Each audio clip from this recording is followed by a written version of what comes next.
The last clear thing I have of my father is the back of him walking into a wall of fog, and the second to last clear thing is me deciding not to follow. I have built my whole life since around defending that decision. He raised me to make it. He paid for the lesson with the worst thing that ever happened to him years before I was born, and he taught it to me so that I would never have to learn it the way he did, and I used it. When it mattered, I used the exact thing he gave me, and it saved my life, and it is the reason I am sitting here able to tell you any of this. I just no longer know if it saved his. Let me take you back to the start, to the week I went up to the Redwoods to see an old man I had spent 30 years being ashamed of, before I understood what he had actually done, and before the fog came up and made me do it too. Come in, and welcome, new here, or an old friend of the channel. It does not matter to me. What matters is that you chose to give this hour to a story instead of to sleep. And on a story like this one, that means something. Before we go up under the big trees, do one small thing for me. In the comments, tell me where you are sitting tonight, the town and the country, and the time your clock reads as you start listening. I read every one of them. On the cold ones, the ones that cost me something to tell, it steadies my hands to know how far the telling reaches, and how many of us are awake in the same long quiet. That is the whole of what I ask for now.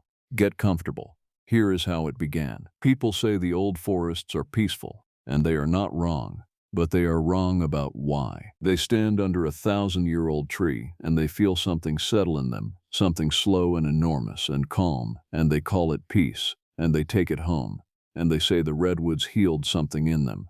And I do not doubt that they felt it. I have felt it. But the peace is not a gift the tree is giving you.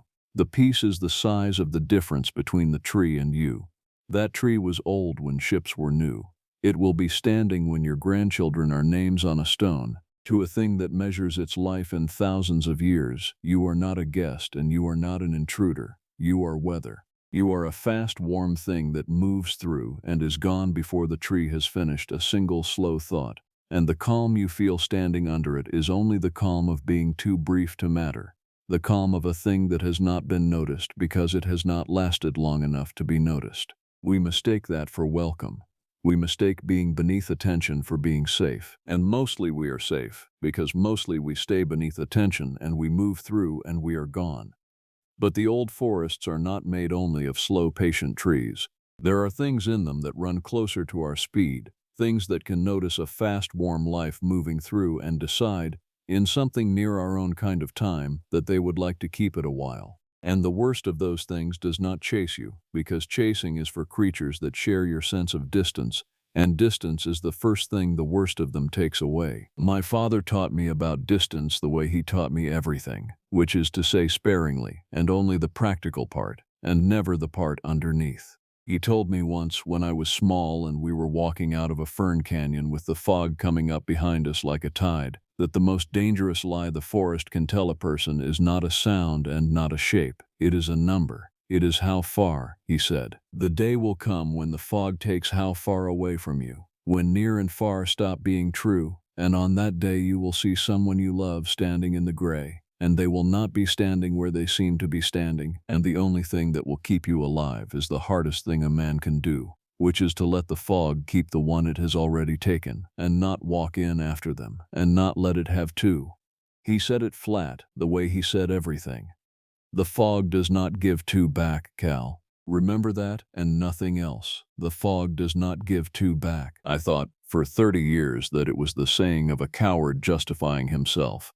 I want you to remember it anyway. You are going to need it before the end, and so, it turned out, was I. My father had ranged the redwoods of the far north coast for 40 years, and he had refused to retire from them for the last 6, and that refusal was the reason I finally drove up to see him, because my aunt had called and said someone in the family had to go and look at him, and there was no one in the family but me. The country up there is unlike any other forest on this earth, and standing in it for the first time as a grown man, I understood a little of why he had never been able to leave. The coast redwoods are the tallest living things in the world, 300 feet and more, trunks you could drive a truck through, and they grow in deep canyons along the rivers near the cold edge of the Pacific, and they make their own weather because they drink the sea fog. They comb it out of the air with their crowns and let it fall as rain on a still day. And so the fog and the trees are not two things up there but one thing, a single old machine breathing wet gray air in the green twilight under a canopy so high and so thick that the floor of the forest is a hushed, dim world of ferns and fallen giants where the light comes down already green and already old. It is beautiful past the reach of the word, and it is the kind of beautiful that does not include you, that was finished being arranged a long time before you came and will go on after. And you feel, walking into it, exactly the thing I tried to describe to you a moment ago, the calm of being too small and too brief to register. My father lived alone in the patrol station deep up one of the river canyons, a tight wooden building older than he was, with a wood stove and a radio and a logbook and a single road in that the fog closed for days at a time. I came up the road in the late afternoon with the canyon going to green gloom around me, and I found him on the porch, and the first thing I saw, before I saw my father, was the way he had aged. And the second thing I saw, which I was not ready for, was the way he had not. He had aged in the body. He was past 70, and he had a bad hip that gave him a slow hitching limp, the left leg always a half beat behind the right, an old injury from a night he never talked about. And his hands had the tremor that comes with the years, and there was a forgetfulness on him now. Small. A word lost here, a thing set down and not found, the early edge of the long slow tide that takes the old, and seeing it put a fear in me that surprised me with its size, because I had told myself for years that I did not much care what happened to the man. But he had not aged in the way he watched the forest.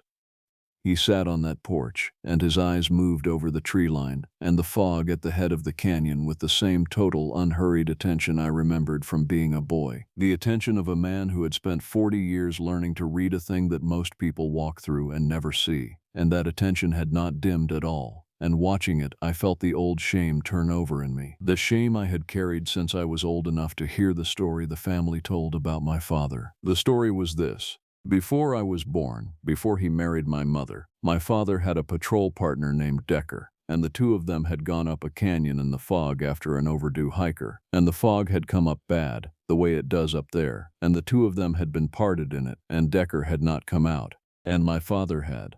And my father had not gone back in after him. He had stood at the edge of the fog and heard Decker calling, the family story said, and he had turned around and walked out and let his partner die in the gray. And he had carried the name of the man who let Decker die for the rest of his life, in a small town where everyone knew it, and he had never once defended himself, never once told his side, just absorbed it, year after year, the way he absorbed everything, flat and silent. And I had grown up breathing that story in, and I had decided, somewhere very young, that my father was a man whose nerve had failed him once in the only moment that ever counted, and that everything else about him, the competence, the attention, the 40 years of quiet good work, was just a long apology for the one time he ran. We did not talk about any of that, of course. We talked about my drive, and the weather, and whether I had eaten, in the flat practical dialect that was the only one he had, and I gave it back to him in the same dialect, because it was the only one he had given me.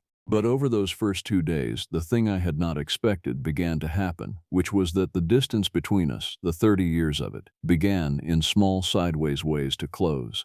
It closed over a habit I had forgotten he had, the way he worked a small, smooth gray river stone with his thumb when he was quiet, around and around, a thing I suddenly remembered from childhood, and suddenly understood, watching him do it staring at my mother's photograph on the shelf, was a grief habit that he had been rubbing that stone smooth over my mother for the 20 years since she died, and that I had never once seen it for what it was. It closed over the logbook, where I read, in his cramped flat hand across decades, the record of a man who had quietly saved a great many lives in that canyon. Hiker after hiker walked out of the fog by my father, and never a word of it spoken.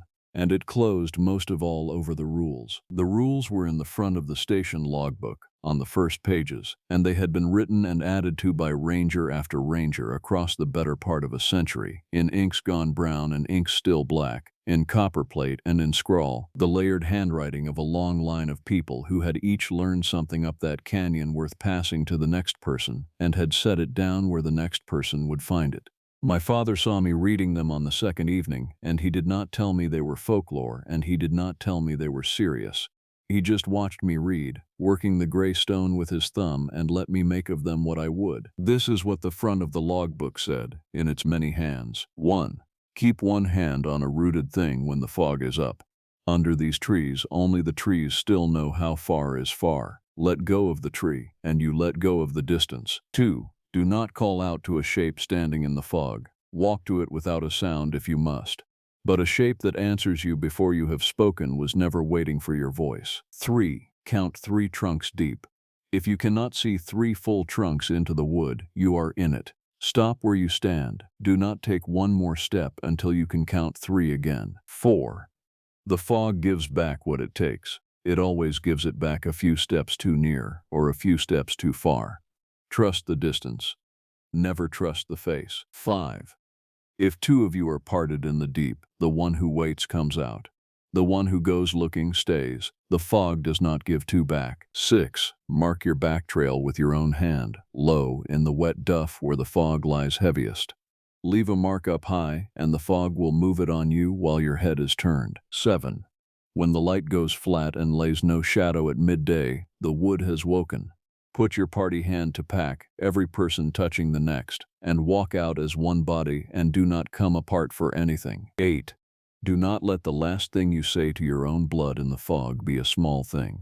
The fog keeps the last thing you say. Make it a true one. I read all 8, and I did not laugh this time, the way I might have when I was younger, because the man who had written some of those lines was sitting 4 feet from me working a stone smooth over his dead wife. And the canyon outside the window was filling with gray, and there was a weight to the words on those old pages that I could feel even before I believed them. I asked him, nodding at Rule 5, whether that one was about Decker. It was the closest I had ever come, in 30 years, to asking my father about the worst night of his life. He stopped working the stone, he looked at the page for a long moment, and then he looked out the window at the fog coming up the canyon, and he said, "Every line in that book was written by someone who needed the next person not to make the mistake they made. That is all." And he got up, with the hitch in his hip, and went to bank the stove, and that was as much as he would give me, and it was, I understand now, a great deal. Let me stop here for one breath, while the station is still warm, and the worst of this is still 2 days off because you have come a long way up a cold canyon with me to sit with a man and his father, and I have noticed, the way you notice a small true thing in a quiet room, that you have not yet pressed the like on this, or set down a word below to say you are here in the station with us while the fog comes up. It is a small thing and a warm one, and it costs you nothing, and my father, who could never say a warm thing out loud, would have done it sideways and called it something practical. So let me just ask you plainly, the way it took me 30 years to learn to do with him. Press the like, leave me a word, and then come back to the stove, because the radio is about to call my father out into the gray, and I would rather not be alone when I tell the rest. The call came the next morning. There was an overdue hiker up the far fork of the canyon, and the fog was already lying thick in the bottoms, and my father, 70 years old, with a bad hip and a fading memory, and 40 years of knowing exactly what that fog could do, put on his coat and took up his pack, because there was no other ranger within 2 hours and a person was lost in the deep, and I, God help me, said I was coming with him. He did not want me to come.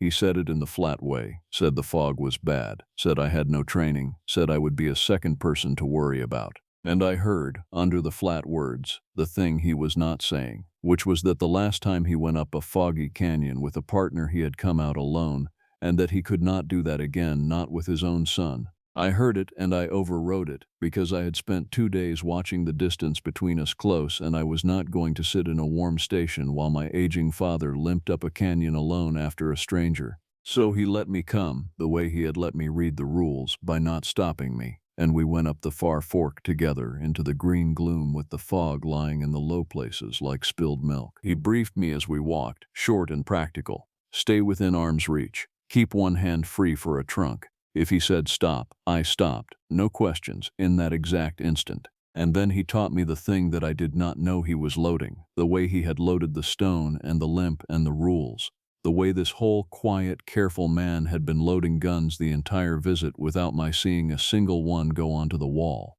He said, when you were small, and we hiked, do you remember what I used to call back to you, when you fell behind?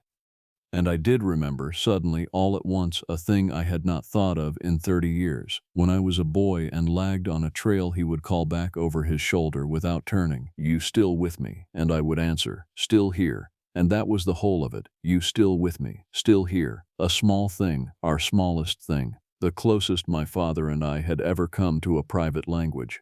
I said, "I remember, still here." And he nodded, not looking at me, working up the canyon, and he said, "We are going to use that today, in this fog. Every minute or so, I call it, you answer it, so I always know the where of you and the when of you both. You still with me?" And he glanced back at me, once, and there was something in his face I had not seen on it in 30 years, something open and afraid, and I did not know what to do with it. And so I did the thing my family does. I made it small. I said something dry about how I was 40 years old and could keep up with a man with a bad hip, and his face closed again, and he turned back up the canyon, and that was the last ordinary thing that passed between us. My small joke laid over the true thing I could have said and did not. And Rule 8 was on the page back at the station. Do not let the last thing be a small thing. The fog keeps the last thing, and I had not believed it yet, and so I had let it be small. We found the hiker's first sign within the hour, and we found the fog right behind it. I felt the fog before I understood I was feeling it, the way you feel a room go wrong before you can say what changed. We had been walking in the ordinary green dim of the deep wood, the fog lying in the bottoms, but the air around us clear enough to see a good way into the trees. And then the light changed. It went flat. That is the only way I have to say it. The green gloom had had a direction to it, the high far-off daylight coming down through the canopy and laying the faint long shadows of the trunks across the ferns, and then, between one step and the next, the shadows were gone, not deepened, gone. The light came from no direction at all, a flat, even gray that lay on everything equally and let nothing cast a shadow, midday light with the sun subtracted out of it. And my father stopped dead in the trail with his hand up, and I stopped, and he stood very still, reading that flat, shadowless light. And I watched the open, afraid thing come back into his face, and he said, "Quiet, the wood is awake." And he reached back and took a fistful of my jacket at the shoulder, hand to pack, the 7th rule, every person touching the next, walk out as one body, and he said, "We are going back to the station. Right now, you do not let go of me and I do not let go of you, and we walk out as one thing." And we turned around, his fist in my jacket and my hand gripping his pack strap, and we started back down the canyon as one body through the flat, shadowless gray, and we made it perhaps 200 yards before the fog came up out of the bottoms all at once and took the world. I had been in fog before. Everyone has. This was not fog the way you know it. This was the deep fog, the thing the rules were written about, and the first thing it did, the very first thing, was exactly the thing my father had told me about when I was a boy walking out of a fern canyon. It took how far? I want to try to make you feel it, because the feeling of it is the whole horror, and it is a horror of a kind I had never imagined and have no good words for.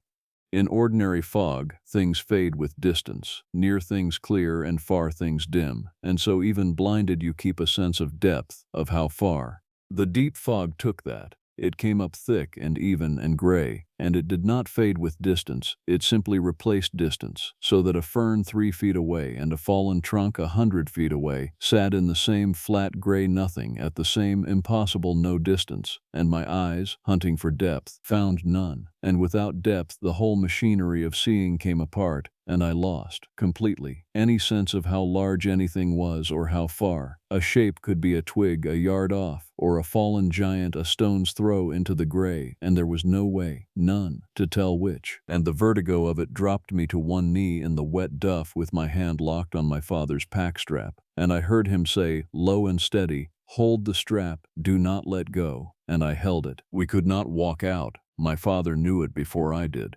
To walk in the deep fog is to walk without distance, and a man without distance walks in circles, or off a canyon edge, or deeper in, and so the rules do not say walk, the rules say keep one hand on a rooted thing, and that is what we did. We got our backs to a redwood the size of a house, a trunk so wide it curved away from us, into the gray on both sides like a wall, and my father put my hand flat on the wet bark and said, "This is how far is real, the tree knows." As long as you have a hand on the tree, you have not lost the distance. You have just set it down on the tree for safekeeping. And we sat against that ancient trunk in the flat gray with no shadow and no depth and no sound but the drip of the fog off the canopy. And my father began to call the thing, our thing, into the gray, "You still with me?" And I answered, "Still here, you still with me, still here." And for a while, a long while, it was the two of us and the tree and the small old call and answer holding the where and the when of each other across 3 feet of gray we could not see through. And then my father had to move. He had to. I want that understood because everything turns on it. The fog was not lifting, and the temperature was falling the way it does when the deep fog sits, a wet cold that gets into the bones and does not leave, and I had begun to shiver in a way my father, 40 years a ranger, knew was the early edge of something that kills, and there was a fern bank he knew a few yards off where the duff was deep and dry and we could dig in and wait the fog out warm instead of dying slow against a cold tree. A few yards, he told me the plan, his voice steady in the gray beside me. He would go to the fern bank, paying out the length of cord from his pack as he went, one hand on the cord and the cord tied to my wrist, so that we never lost the line between us. A few yards, count of 30, and then he would call, and I would come to him along the cord. A few yards, we had a cord, we had the call and answer. It was, I have gone over it 10,000 times, the correct and careful plan of the most careful man I have ever known. He tied the cord to my wrist. He put his hand on the side of my face once, in the gray, a thing he had not done since I was a child, and he did not say anything, because he could not, and I did not say anything, because I was my father's son. And then he let go of the tree, and he went into the fog, and the cord paid out from his pack, and I felt it sliding through my fingers, and I counted, and at 30 the paying out stopped, and from somewhere in the gray, at the far end of a few yards of cord, my father's voice called, "You still with me?" And here is where the fog showed me the thing the fourth rule is written about. Because the voice was wrong. Not wrong in the sound. It was his voice exactly. The flat coastal rasp of it, "You still with me?" It was wrong in the distance. The cord at my wrist told me my father was a few yards off. The cord had paid out a few yards and stopped. I could feel its slight weight pulling that exact short distance into the gray. But the voice did not come from a few yards. The voice came from far, from deep, from somewhere up the canyon 100 yards or more into the fog, faint and small with distance, a voice calling from the bottom of a well, and the near pull of the cord and the far sound of the voice did not match, could not both be true, and I knelt there in the gray with the cord light in my fingers, and my father's voice calling from impossibly farther away than my father could possibly be. And the fourth rule rose up through me cold and complete. The fog gives it back a few steps too near or a few steps too far. Trust the distance, never the face. And I understood that the thing calling me in my father's voice from 100 yards up the canyon was not on the other end of the cord. And that meant either my father was no longer on the other end of the cord or the thing calling was not my father. And I did not know which. And the not knowing is the thing I have lived inside of ever since. I did the second rule. I did not call back. Do not call out to a shape in the fog. Do not answer it. And I clamped my own mouth shut against the still here that 30 years of being a boy on a trail had loaded into me. And I waited, and I listened, and the voice called again, "You still with me?" from the far deep gray. And then it did the thing that the second rule is truly about. The thing that turned the cold in me to ice. It answered itself. Out of the gray, in my father's exact voice, after the call, came the answer. In my father's voice giving my line, "You still with me?" A pause, and then, smaller, "Still here." The thing in the fog had heard our call and answer, and it had learned both halves, and it was now performing both halves, calling and answering itself in my father's voice out in the deep. "You still with me? Still here? You still with me? Still here?" A man playing both parts of a conversation with his lost son, and it had gotten the words perfectly, and it had gotten the one thing wrong that it could not know, which was that the answer, my answer, "Still here," had never once in 30 years come from out in the gray ahead of my father. It had always come from behind him, from the boy lagging on the trail. The thing was calling and answering from the same far place, and my father and I had never been in the same place when we said it. I am going to tell you what I did next, and I am going to tell it plainly. because it is the part where I broke the rule, and I broke it for the only reason worth breaking it for, and I would break it again. The cord went slack in my fingers. It had been paying its small, steady weight, the few yards of it, and then it went slack. All at once, the weight gone, and I hauled it in hand over hand into my lap in the gray, and the far end of it was loose, untied or pulled free or cut, I will never know, just loose. And that meant the line between my father and me was gone, and that meant my father, the real one, the one with the bad hip and the gray stone and the 40 years, was somewhere in the deep fog with no cord and no tree and no distance, exactly as Decker had been somewhere in the deep fog 40 years before, and the voice calling and answering itself out of the gray was the only thread to where he might be. And every cell in my body, every part of me that had spent 2 days watching the distance between us close, that had failed to say the true thing on the trail and now might never get to. Every part of me stood up out of the wet duff and let go of the tree and started toward the voice. I broke the 5th rule, the one who goes looking stays. The fog does not give two back.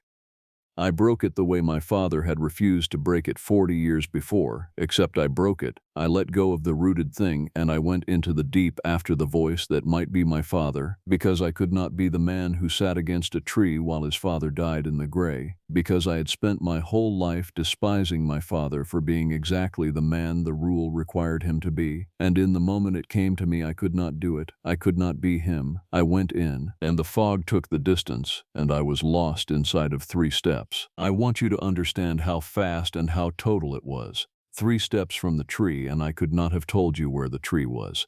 The flat gray had no depth, and the duff under my boots had no slope I could trust, and the voice, my father's voice, calling and answering itself, came from every no distance at once, near and far and near again. You still with me? Still here? And I turned toward it, and it was behind me, and I turned again, and it was to the side, and I understood, far too late, with the pure animal horror of it, that I had done the one thing, that I was now a second warm life loose in the deep with no tree and no cord and no distance, and that the fog was about to do with me exactly what it does, which is to keep what it takes. What saved me was my father, not the voice, my father, the real one, the things he had loaded into me across 40 years and across the last 2 days without my seeing a single gun go up. The 3rd rule came first. Count 3 trunks deep. If you cannot count 3, you are in it. Stop where you stand, and I stopped. I made my legs stop, knee-deep in the impulse to run toward the voice, and I stood absolutely still in the gray, and I made myself count, and I could not see 1 trunk, not one, and so I knew how deep in it I was, and I did not take another step. And the 6th rule came next. Mark your back trail low, in the wet duff where the fog lies heaviest, and I went down onto my knees and I dug my fingers into the cold duff, and I found, by feel, in a line behind me, the small gouges my own boots had torn coming in, 3 steps of them, low, where the fog could not move them, and I understood that the duff held my back trail even though the gray had eaten it, and I began, on my hands and knees, to follow my own torn earth backward. 3 gouges, feeling for the next, the voice calling and answering itself all around me in my father's tones. You still with me, still here, growing, I thought, frustrated, or hungry, or whatever a thing like that grows when the warm life it has called does not come to it. And I did not answer it, and I did not lift my head, and I crawled backward along the low marks of my own going until my reaching hand struck the cold, wet bark of the great trunk, the rooted thing, the only thing under those trees that still knew how far is far. And I got my back against it and both hands flat against it, and I held on, and I had not been taken, and the fog had not yet gotten its too. I do not know how long I sat against that tree with the deep fog calling in my father's voice. Long enough that the wet cold became its own danger again. Long enough that the shivering came back hard. Long enough that the voice tried everything. It called the call and answer. It called my name. And then, near the worst of it, it stopped calling from the deep and it called from near, a few feet off in the gray, my father's voice, close now, warm, broken, and it said, Cal, Cal, I am here. I am right here. I cannot find the tree, son. Help me to the tree. And it was perfect. It was him. It was my father, lost and frightened and asking his son for help, the thing my father had never once done in his life, and that, in the end, was the tell, the same shape of tell that runs under everything, because the thing in the fog had learned the words and the voice and the call and answer. It had learned everything it could hear, but it could not learn the thing it had never heard, and what it had never heard, what did not exist anywhere in the world for it to steal, was my father asking me for help. My father did not ask for help. My father had stood in a foggy canyon 40 years ago and heard his partner calling and had not been able to save him, and had carried it in silence for a lifetime rather than ask a single soul to help him carry it.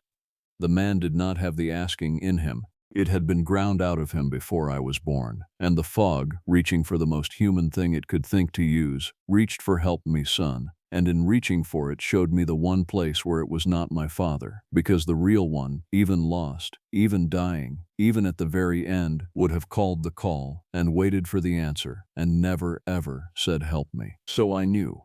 And knowing was worse than not knowing, because knowing meant the thing near me was not my father, which meant my father was still somewhere in the deep, the real one, lost the way Decker was lost, and every part of me wanted to go to him, and I could not, because going to him meant going into the gray, and the gray would simply make me the second one, and the fog does not give two back. And there it was. There was the whole of my father's life, the thing the family had called cowardice for 40 years. Laid down in front of me as the only choice there was, to sit against the tree and live and let the fog keep the one it had, or to go into the gray after the one I loved and make it two and save no one. He had stood exactly here 40 years ago and heard exactly this, and he had made the choice that everyone who loved him spent the rest of his life despising him for, and now I understood, on my knees against a 1,000-year-old tree with my father lost in the gray, that it had not been cowardice, it had been the most terrible courage there is. It is easy to run into the fog after someone you love. Any fool can do it, and the fog is full of the fools who did. The hard thing, the thing that takes everything a person has, is to sit still against the tree and let the fog keep the one it has taken and not give it the second life it is calling for, and to live after as the one who did not go in. My father had done that. And the price of doing it was that he had been called a coward by his own son for 30 years. The flat gray light began, at last, to lift. The fog does lift, eventually, when the wood goes back to sleep. And as it thinned, the deep came back into the world, the trunks separating out of the gray one by one, near things going near again and far things going far, distance returning to the canyon like water filling a print, and I could count 3 trunks, and then 5, and then the whole green dim canyon was there again, ordinary, dripping, indifferent, and my father was nowhere in it, and the voice had stopped, and I was alone against the tree with the loose cord in my lap. And I had lived, and I had let the fog keep him, and I have never in my life felt anything like what I felt sitting there, which was my father's whole life arrive inside me at once and take up residence and never leave. My father walked out of the canyon 4 hours after I did. I had gotten myself down to the station, following the low marks and then the trail as the fog burned off, and I had radioed it in with a voice I did not recognize as mine. A ranger lost in the deep fog, my father, and a team had started up the road, and I had been sitting on the station porch unable to stop shaking when he came down the far fork out of the last of the gray, limping, soaked, gray-faced, 70 years old, alive. He had done what he had done 40 years before and what he had spent 40 years teaching me to do. When the cord came loose and he found himself in the deep with no line, he had not gone looking for me. He had found a rooted thing, an old down log he knew, and he had gotten his back to it and his hands on it, and he had held on and waited. The one who waits comes out, and he had let the fog call in my voice, he told me later, in the flat way. It called in your voice the whole time, Cal. It called and it called and it asked me to help it find the tree.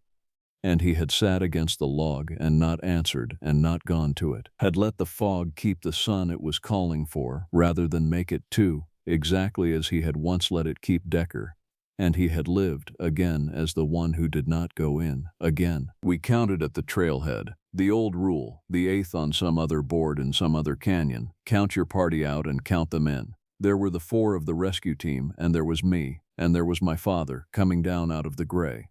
The count was right. Everyone who had gone up came down, and I should have felt nothing but the enormous clean relief of a man who has his father back, and for an hour, driving him down to have his hip and his cold looked at. I let myself feel exactly that. Here is why I do not feel it anymore. We were on the porch of the station that evening, after, the two of us, the stove going, and I finally said the thing I had failed to say on the trail, the true thing, because Rule 8 was in the logbook behind me. Do not let the last thing be a small thing. And I had nearly let the last thing between my father and me be a dry joke about his hip, and I could not live with having nearly done that. I told him I was sorry. I told him I had spent 30 years thinking he was a coward for what happened with Decker, and that I had been wrong, that I understood now, that sitting against that tree and letting the fog keep him had been the hardest thing I had ever done, and that he had done it twice in one lifetime, once for a partner and once for a son, and that it was not cowardice, it was the bravest thing I had ever heard of, and that I was sorry, and that I loved him, which was a word we did not use, which I had never once said to my father in my life. And my father, who could not say warm things, who had ground the asking and the softness out of himself before I was born, who had worked a gray stone smooth over my dead mother for 20 years rather than weep where anyone could see. My father reached over, easily, and put his hand on the back of my neck, and he smiled, a thing I had not seen him do since I was small, and he said, warmly, simply, with no flatness in it at all, "You did right not to come for me, son. I am at peace with it. You did exactly right, and I am glad, and I love you too. And I have not been able to breathe right since, because my father is not at peace with it. My father has never been at peace with a single thing in his life. The whole of him, the limp and the silence and the gray stone and the 40 years of carrying the name of the man who let Decker die, the entire architecture of my father was a monument to a man who could not, would not, ever be at peace with having left someone in the fog, even when leaving them was the only survivable thing, even when he was right, even when the rule demanded it. That was his tragedy and his greatness, that he did the right unbearable thing and then refused himself one single ounce of peace about it for the rest of his life. A father who could sit on a porch and tell his son warmly that he was glad to have been left, that he was at peace with his boy not coming for him. That is not the man who walked up that canyon. The man who walked up that canyon would have said in the flat voice, with his eyes on the tree line, "You did right," and then he would have gone inside and worked the stone smooth and not slept, because being right never once gave him peace, because the not coming for someone was the wound his entire self was built around. The thing that came down out of the gray is at peace, and the real one never could be. I told myself it was age. I told myself a man who has stared into the deep fog twice and lived might finally, at 70, make some peace with the thing that broke him at 30, that I was doing again exactly what I had done for 30 years, calling my father's depth coldness and now calling a stranger's warmth my father, refusing the man the simple grace of having finally laid his burden down. And the philosophy he taught me, the thing about the fog and the distance,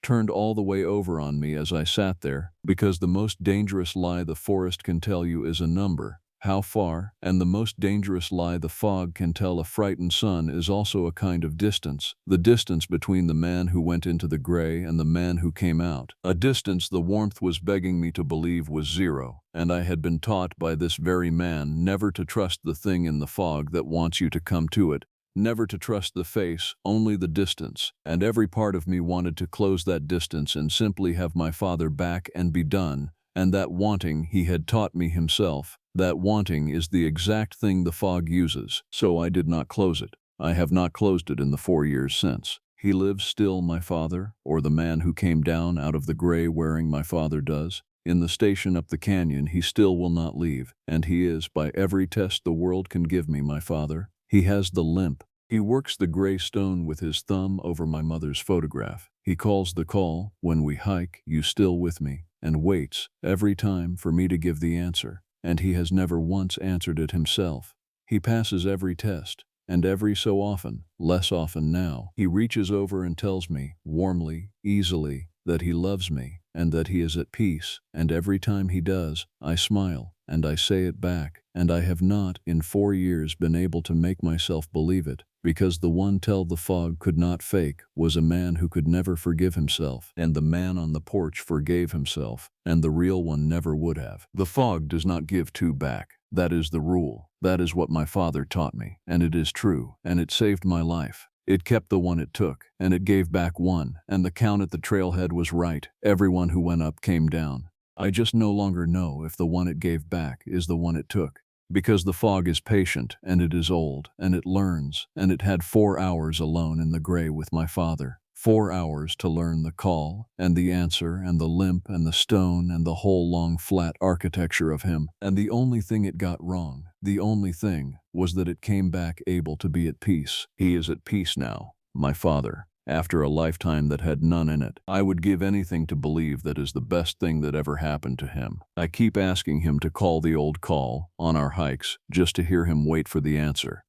He always waits. He never once answers himself. That is the only thing I have left to hold on to, and I hold on to it the way the rules say to hold on to a tree, because it is the only rooted thing I have left, and because I am afraid of what is true about the distance if I ever let it go.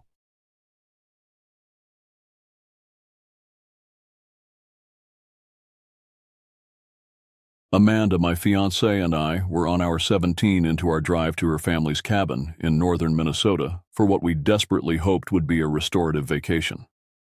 The stress of our jobs had been crushing us both. My work at the accounting firm had become unbearable with the constant deadlines, and Amanda's nursing shifts at the hospital were taking their toll. We needed this escape more than anything. I glanced at her with heavy eyelids to see that she was fast asleep in the passenger seat, her auburn hair catching the dim light from the dashboard. The last 2 hours of the trip were spent navigating desolate back roads through towns that consisted of maybe 100 people and a lone stoplight. Each mile took us further from civilization, further from the suffocating routine that had been strangling us both. The roads began to be labeled by numbers instead of names: County Road 47, State Highway 23, Forest Route 156. Each sign seemed to mark our descent into a more primitive world. My hands gripped the steering wheel tighter as exhaustion crept through my bones. The GPS on my phone had lost signal an hour ago, leaving us to navigate by Amanda's handwritten directions from her childhood memories. Finally, I turned onto the long stretch of gravel road that wound through the dense forest and led to our destination. The headlights cut through the darkness, illuminating towering pine trees that seemed to lean inward, creating a tunnel of shadows above us. The car slowly trudged over the underdeveloped road as large chunks of gravel crunched and tumbled beneath the wheels, the sound echoing through the silence like bones breaking. Amanda stirred slightly as we hit a particularly deep pothole but didn't wake. Her breathing was steady and peaceful, a stark contrast to the growing unease that was settling in my stomach. Something about this place felt wrong, though I couldn't pinpoint exactly what. Maybe it was just the isolation, the way the forest seemed to swallow all sound except for our engine and the grinding of gravel beneath our tires. We arrived at the cabin just after 1 a.m., and I was so exhausted that I seriously considered just sleeping right there in the driveway. The cabin appeared suddenly in our headlights, emerging from the darkness like something from a half-remembered dream. I'd never been to this place before, but upon first glance, it looked cozy enough. A modest 2-story structure with weathered wood siding and a wraparound porch that faced the lake. It wasn't one of those elaborate vacation homes that wealthy people built, but it had character. 3 bedrooms, Amanda had told me, and it sat just offshore from a small lake that stretched about 2,100 acres according to the faded sign we'd passed a mile back. The moonlight reflected off the water's surface, creating an almost hypnotic pattern of silver ripples. We quickly unloaded our luggage, our movements sluggish with fatigue. The night air was crisp and carried the scent of pine needles and something else, something damp and organic that I couldn't identify. Inside, the cabin smelled of old wood and dust, with underlying notes of decades of use by Amanda's extended family. We collapsed onto a bed that seemed to creak under our weight, the mattress soft with age. Though we were completely exhausted, there was something exciting about being here, away from everything that had been weighing us down. No deadlines, no emergencies, no constant buzzing of phones and notifications. just the sound of wind through the trees and the gentle lapping of water against the shore somewhere in the darkness beyond the windows. The sun filtered through the thin curtains early the next morning, painting golden rectangles across the hardwood floor. I was filled with an enormous sense of relief when, out of habit, I checked my phone to see that there was no service whatsoever. The screen showed no service where the bars usually appeared, and somehow that felt like the most beautiful thing I'd seen in months. Nobody could reach us even if they tried. Amanda stretched beside me, her eyes still heavy with sleep. "How do you feel about exploring this place?" she asked, her voice hoarse from the long drive and deep sleep. She looked more relaxed than I'd seen her in months, even after just one night away from our usual environment. "I'd love to see what your family has been talking about all these years," I replied, genuinely curious about this place that had been such a significant part of her childhood summers. Amanda offered to drive to the nearest town to get some groceries and supplies so I could settle in and explore the cabin myself. She wanted to call her parents from town to let them know we'd arrived safely, since our phones were useless here. The nearest town with cell service was about 30 minutes away through those winding forest roads. After she left, I spent time rifling through hundreds of dusty books that sat on the shelves in the living room. Most were classic novels and local history books, their pages yellowed with age and their bindings cracked from decades of Minnesota humidity. I pulled out a dozen board games from a built-in cabinet, excitedly planning out our time ahead: Monopoly, Scrabble, chess sets with missing pieces, card games I hadn't played since childhood. The cabin felt different in the daylight. What had seemed cozy and welcoming the night before now felt somehow isolated and vulnerable. The windows faced in every direction, offering views of the surrounding forest and the lake, but also creating the sensation of being watched from multiple angles. I found myself checking the windows frequently, though I couldn't say what I was looking for. I made my way outside and onto the dock that stretched out into the lake. The wooden planks were weathered gray and soft in places where decades of moisture had begun the slow process of decay. A small aluminum fishing boat was tied up at the end, bobbing gently in the morning breeze. The dock creaked and groaned under my weight, the sound carrying across the water and echoing back from the distant shoreline. Standing there, looking out at the lake, I felt the last of my work anxiety begin to dissipate. The water was surprisingly clear, and I could see fish moving in the shallows near the dock. The morning air was clean and cold, carrying the scent of pine and lake water. For the first time in months, I took a deep breath that felt like it actually filled my lungs completely. That's when I noticed the island. A small island sat close to the middle of the lake, maybe 100 yards in diameter, covered with dense trees and undergrowth that looked almost impenetrable. From the dock, it appeared to be roughly circular, with no visible clearings or structures, just a thick tangle of vegetation that seemed darker and more dense than the forest surrounding the lake. Something about it immediately drew my attention in a way I couldn't explain. It wasn't particularly remarkable, just a small patch of land surrounded by water, but I found myself staring at it, trying to make out details through the morning mist that clung to its shores. There was something almost magnetic about it, as if it was pulling my gaze whenever I tried to look away. The island seemed to absorb light rather than reflect it. While the rest of the lake sparkled in the morning sun, the waters around the island appeared darker, more still. Even the gentle breeze that was creating ripples across the rest of the lake's surface seemed to die out as it approached that particular patch of water. Since Amanda would be gone for at least an hour, I decided to take the fishing boat out and try my luck. The boat was old but sturdy, with a small outboard motor that started on the third pull. I'd brought my fishing gear with high hopes of catching dinner, and the island seemed like it might provide some good fishing spots along its perimeter. As I motored across the lake, the island grew larger and more imposing. What had seemed like a small patch of trees from the dock revealed itself to be a substantial piece of land, with dense forest that blocked any view of its interior. The trees grew right to the water's edge, their branches hanging low over the surface, creating deep shadows that made it impossible to see the shoreline clearly. I anchored about 50 feet from what appeared to be the island's southern shore and started casting. The water here was noticeably colder than it had been near the cabin and seemed to have a different quality, thicker somehow, more viscous. My line disappeared into the dark water, and I settled in to wait for a bite. It wasn't 30 seconds before I felt something hit my boat. Not a gentle bump, but a solid thud that rocked the small aluminum vessel. I looked around, expecting to see a log or piece of debris, but the water around me was clear. I'd nearly had whatever was on my line up to the boat when it happened, so I assumed whatever had hit us was probably just a large fish that had gotten spooked and bumped the hull before swimming away. When I reeled in my line to check the bait, I found a fish dangling from the hook, but something was horribly wrong with it. The fish was completely mangled. It looked like it had been torn apart by something with incredible force, nearly ripped in half with jagged tears along what remained of its body. The wounds weren't clean cuts like you'd expect from a predator's teeth or claws, but ragged rips that seemed to go in multiple directions, as if the fish had been pulled apart by several different forces simultaneously. My first thought was that a larger fish, maybe a muskie or northern pike, must have attacked it, but I hadn't felt any sort of struggle on the line that would indicate such a violent encounter.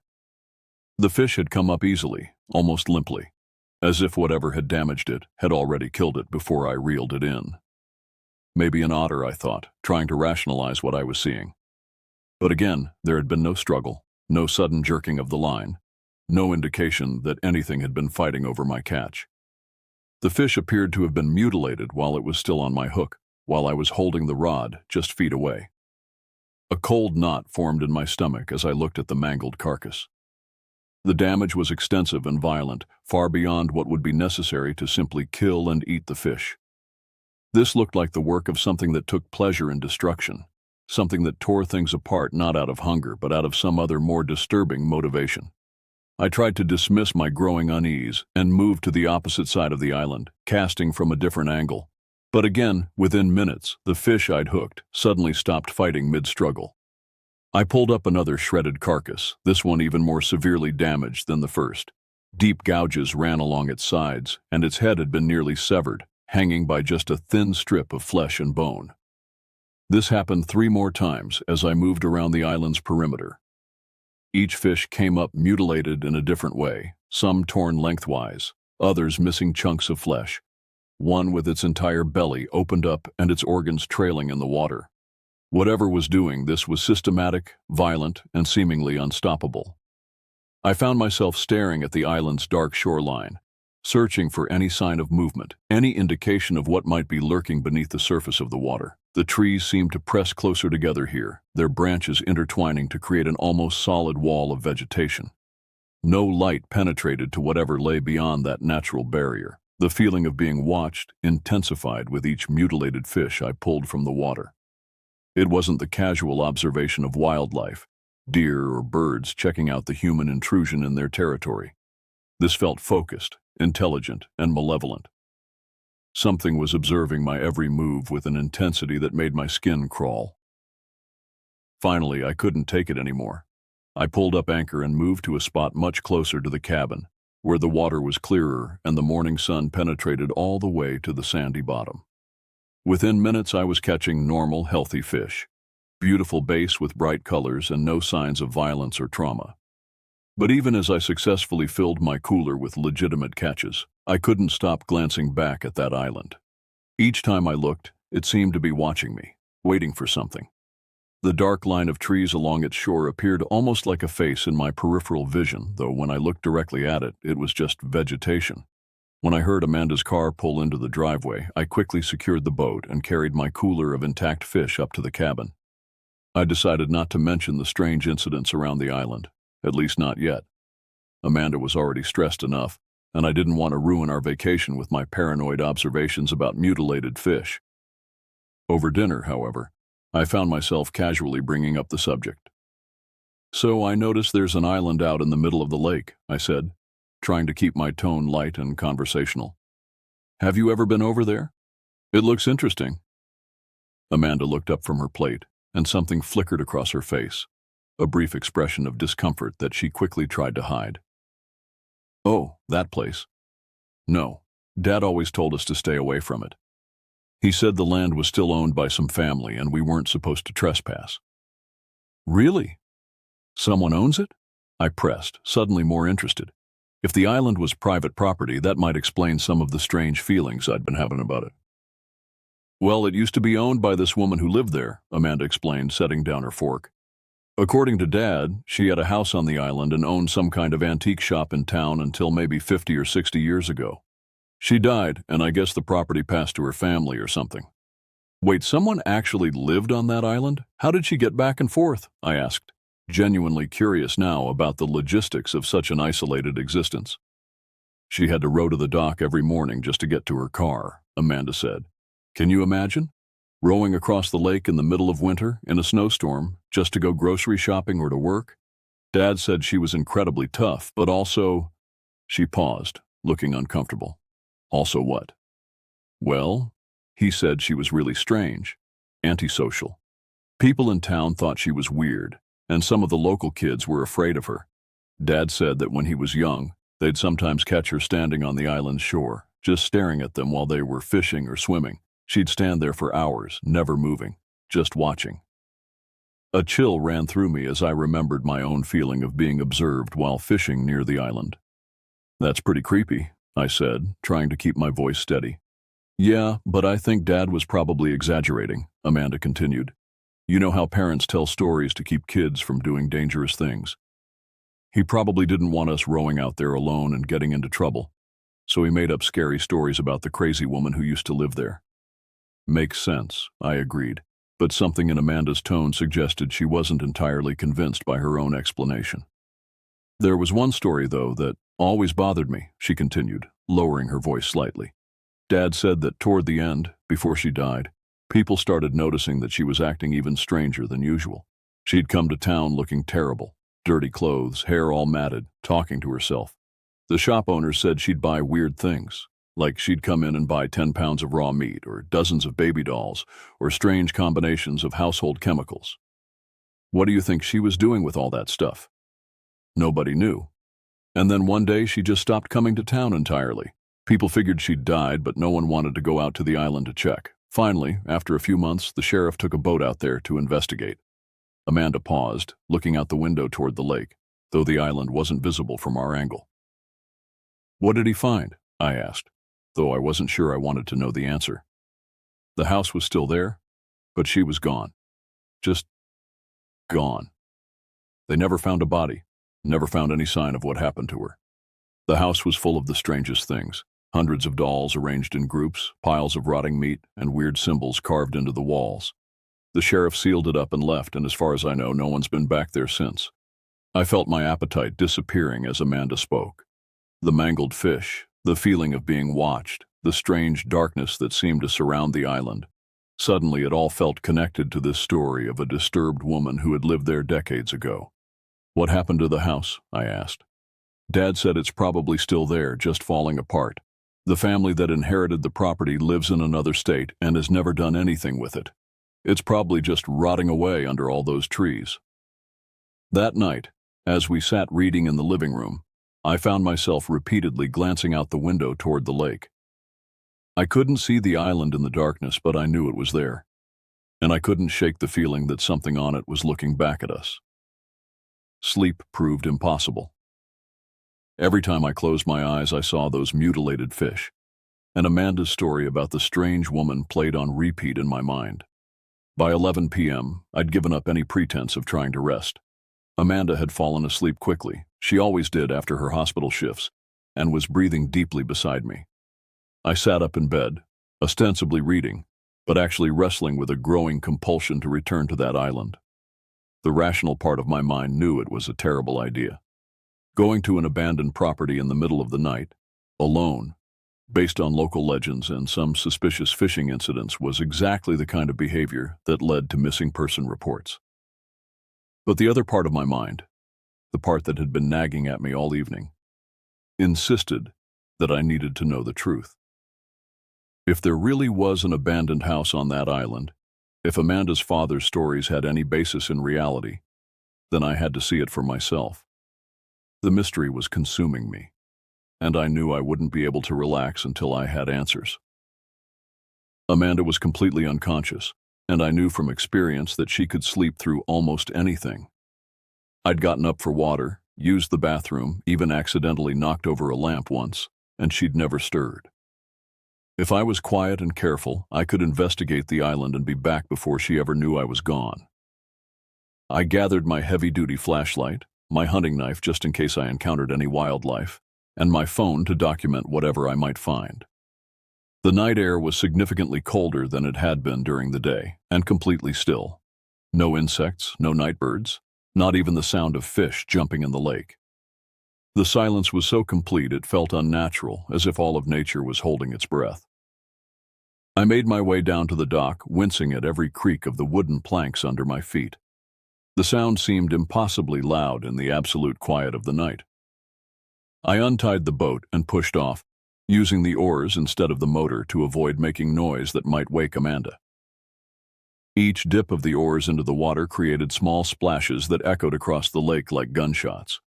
The moon was bright enough to navigate by, casting a silver path across the water that led directly toward the island. As I rowed, the temperature seemed to drop even further, and I could see my breath in small puffs of vapor. The island loomed larger and darker as I approached it. In the moonlight, it looked like a solid black mass rising from the water, its trees so dense that no light penetrated into its interior. I circled the perimeter, looking for a suitable place to land, and finally spotted a partially submerged tree stump that would serve as an anchor point. I tied the boat securely and stepped carefully onto the marshy shore. The ground was soft and waterlogged, making sucking sounds with each step. I pushed through the thick undergrowth, branches catching at my clothes and face, until I emerged into what had clearly once been a cleared area. And there, exactly as Amanda had described, stood the remains of a house. The structure was more intact than I'd expected, though clearly abandoned for decades. 2 stories of weathered wood siding, most of the windows broken or missing entirely, and a roof that sagged dangerously in several places. Thick vines covered much of the exterior, and trees had grown so close to the building that branches were actually growing through some of the broken windows. I pulled out my phone and started recording, sweeping the camera across the exterior of the house. The moonlight was bright enough to provide decent footage, and I wanted to document everything I found. This was easily the most interesting discovery I'd ever made, and part of me was already imagining the reaction when I showed the footage to friends back home. The front door hung open, twisted on its hinges and surrounded by years of accumulated debris. I shined my flashlight through the opening and saw an interior that was chaos incarnate. Furniture overturned and rotting, debris scattered across every surface, and a smell of decay and mold so strong it made my eyes water. But it was the objects scattered throughout the room that made my blood freeze. Dozens, maybe hundreds of dolls were scattered across the floor, piled in corners, and arranged on the few pieces of furniture that remained upright. Baby dolls, porcelain dolls, cloth dolls, all in various states of decay and dismemberment. Some were missing heads, others had their stuffing pulled out and spread around them like cotton snow. The ones that still had faces stared at me with empty eye sockets or cracked glass eyes that reflected my flashlight beam. I forced myself to step inside, my feet crunching on broken glass and debris. The air was thick and oppressive and significantly colder than it had been outside. My breath formed visible clouds as I moved deeper into the room, documenting everything with my phone camera. In one corner, I found what appeared to be the remains of a kitchen area. The cabinets were filled with hundreds of glass jars, most of them containing unidentifiable organic matter that had long since rotted beyond recognition. Some still contained what might have been preserved meat, though the contents had turned black and were covered with a fuzzy growth that I didn't want to examine too closely. A staircase led to the second floor, though several of the steps had rotted through completely. I tested the first few steps carefully, and they seemed stable enough to support my weight. The banister was sticky with some kind of residue that I tried not to think about too much. On the second floor, I found 3 bedrooms, each one more disturbing than the last. The first contained a bed that was covered with what had once been children's clothing, tiny dresses, small pants, miniature shoes, all arranged as if invisible children were wearing them. The second room was filled with more dolls, these arranged in elaborate scenes as if they were acting out some kind of story. But it was the third room that made me seriously consider turning around and leaving immediately. The walls were covered with photographs, hundreds of them tacked up in overlapping layers that covered every inch of available space. Most were old black and white photos of children, some clearly professional portraits, others appearing to be candid shots taken from a distance. Many of the children looked frightened, and some appeared to be crying. But what made the display truly horrifying was that someone had used red ink, or what I hoped was red ink, to draw lines connecting various photographs, creating an elaborate web of connections that covered the entire room. Numbers and letters were written next to many of the photos, and strange symbols were carved directly into the wooden walls. At the center of this mad display was a large mirror, its surface so cracked and dirty that it was impossible to see any reflection. Written across the glass in the same red substance were words that I couldn't quite make out in the dim light of my flashlight. I stepped closer, trying to read the writing, when I heard something that made my heart stop. Footsteps. Slow, deliberate footsteps coming from somewhere below me in the house. I stood frozen, my flashlight beam trembling as I strained to listen. The footsteps continued, moving slowly through the first floor of the house. They weren't random. Someone was walking deliberately from room to room, as if searching for something. Or someone. My mind raced through possibilities. Could it be Amanda? Had she woken up and followed me here? But that made no sense. She had no way of knowing where I'd gone, and she'd never venture out to this island alone in the middle of the night. A local property owner checking on trespassers? That seemed equally unlikely, given the remoteness of the location and the late hour. The footsteps paused directly below me, and I heard what sounded like furniture being moved around. Then they resumed, heading toward the staircase. I realized with growing panic that whoever was down there was coming up to the second floor, where I was trapped with no other way out. I quickly turned off my flashlight and pressed myself against the wall beside the doorway, hoping the darkness would conceal me. The footsteps began climbing the stairs, each creak of the old wood clearly audible in the oppressive silence. As the sounds grew closer, I caught a whiff of something that made my stomach turn. A smell of unwashed human body, rotting meat, and something else that I couldn't identify, but that triggered every primitive alarm in my brain. The footsteps reached the top of the stairs and paused.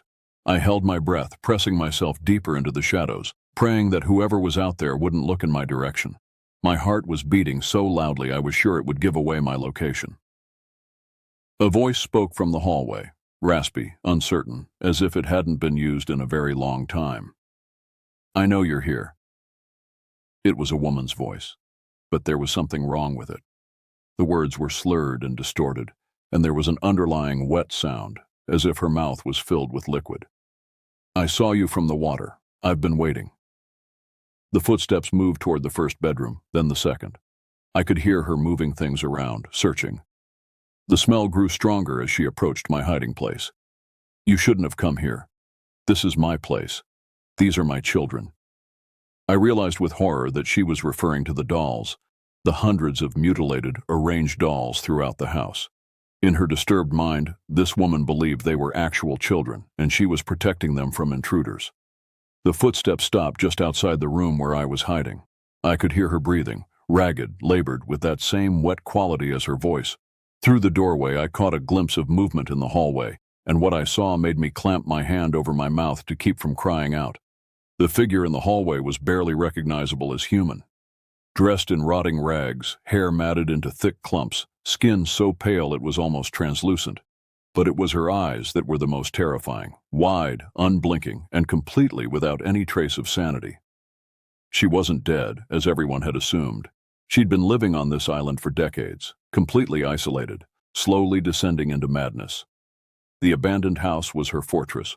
The dolls were her companions, and she'd been existing here like some kind of feral creature for longer than anyone could imagine. "Come out," she whispered, her voice carrying a horrible mix of pleading and threat. "Come meet my babies. They've been so lonely." I knew I had to move. Staying hidden was only delaying the inevitable, and I had no idea what this woman was capable of in her current mental state. I still had my knife, and I was probably stronger and faster than someone who'd been living in isolation for so long. Taking a deep breath, I stepped out from my hiding place and shined my flashlight directly at her.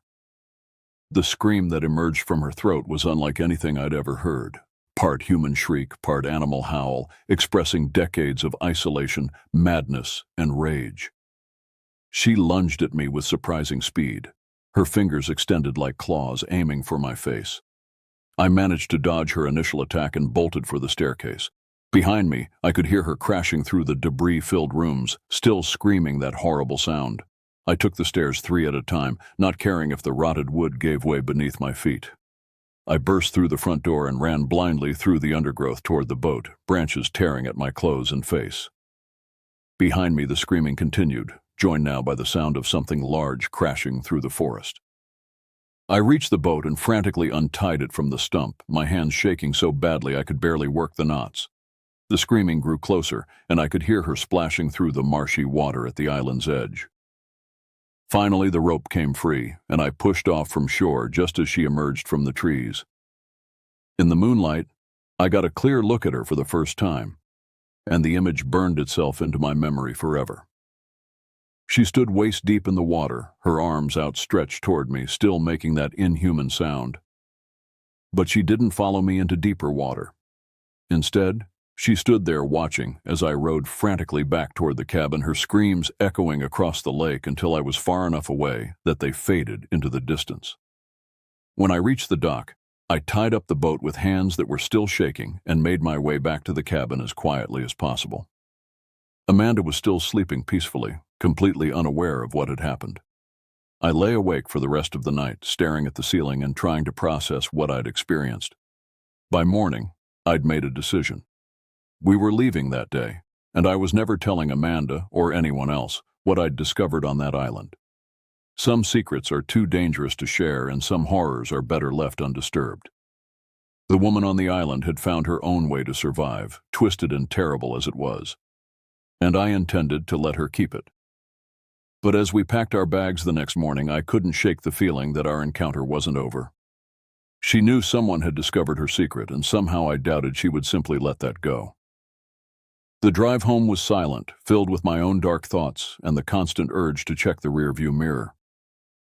Even now, weeks later, I sometimes wake up in the middle of the night, convinced I can hear that terrible screaming carried on the wind. I've never told Amanda the truth about that night, and I never will. But sometimes, when I catch her looking out at bodies of water with a strange expression, I wonder if some part of her family's stories was true after all, and if the woman on the island isn't the only secret that Lake has been keeping all these years.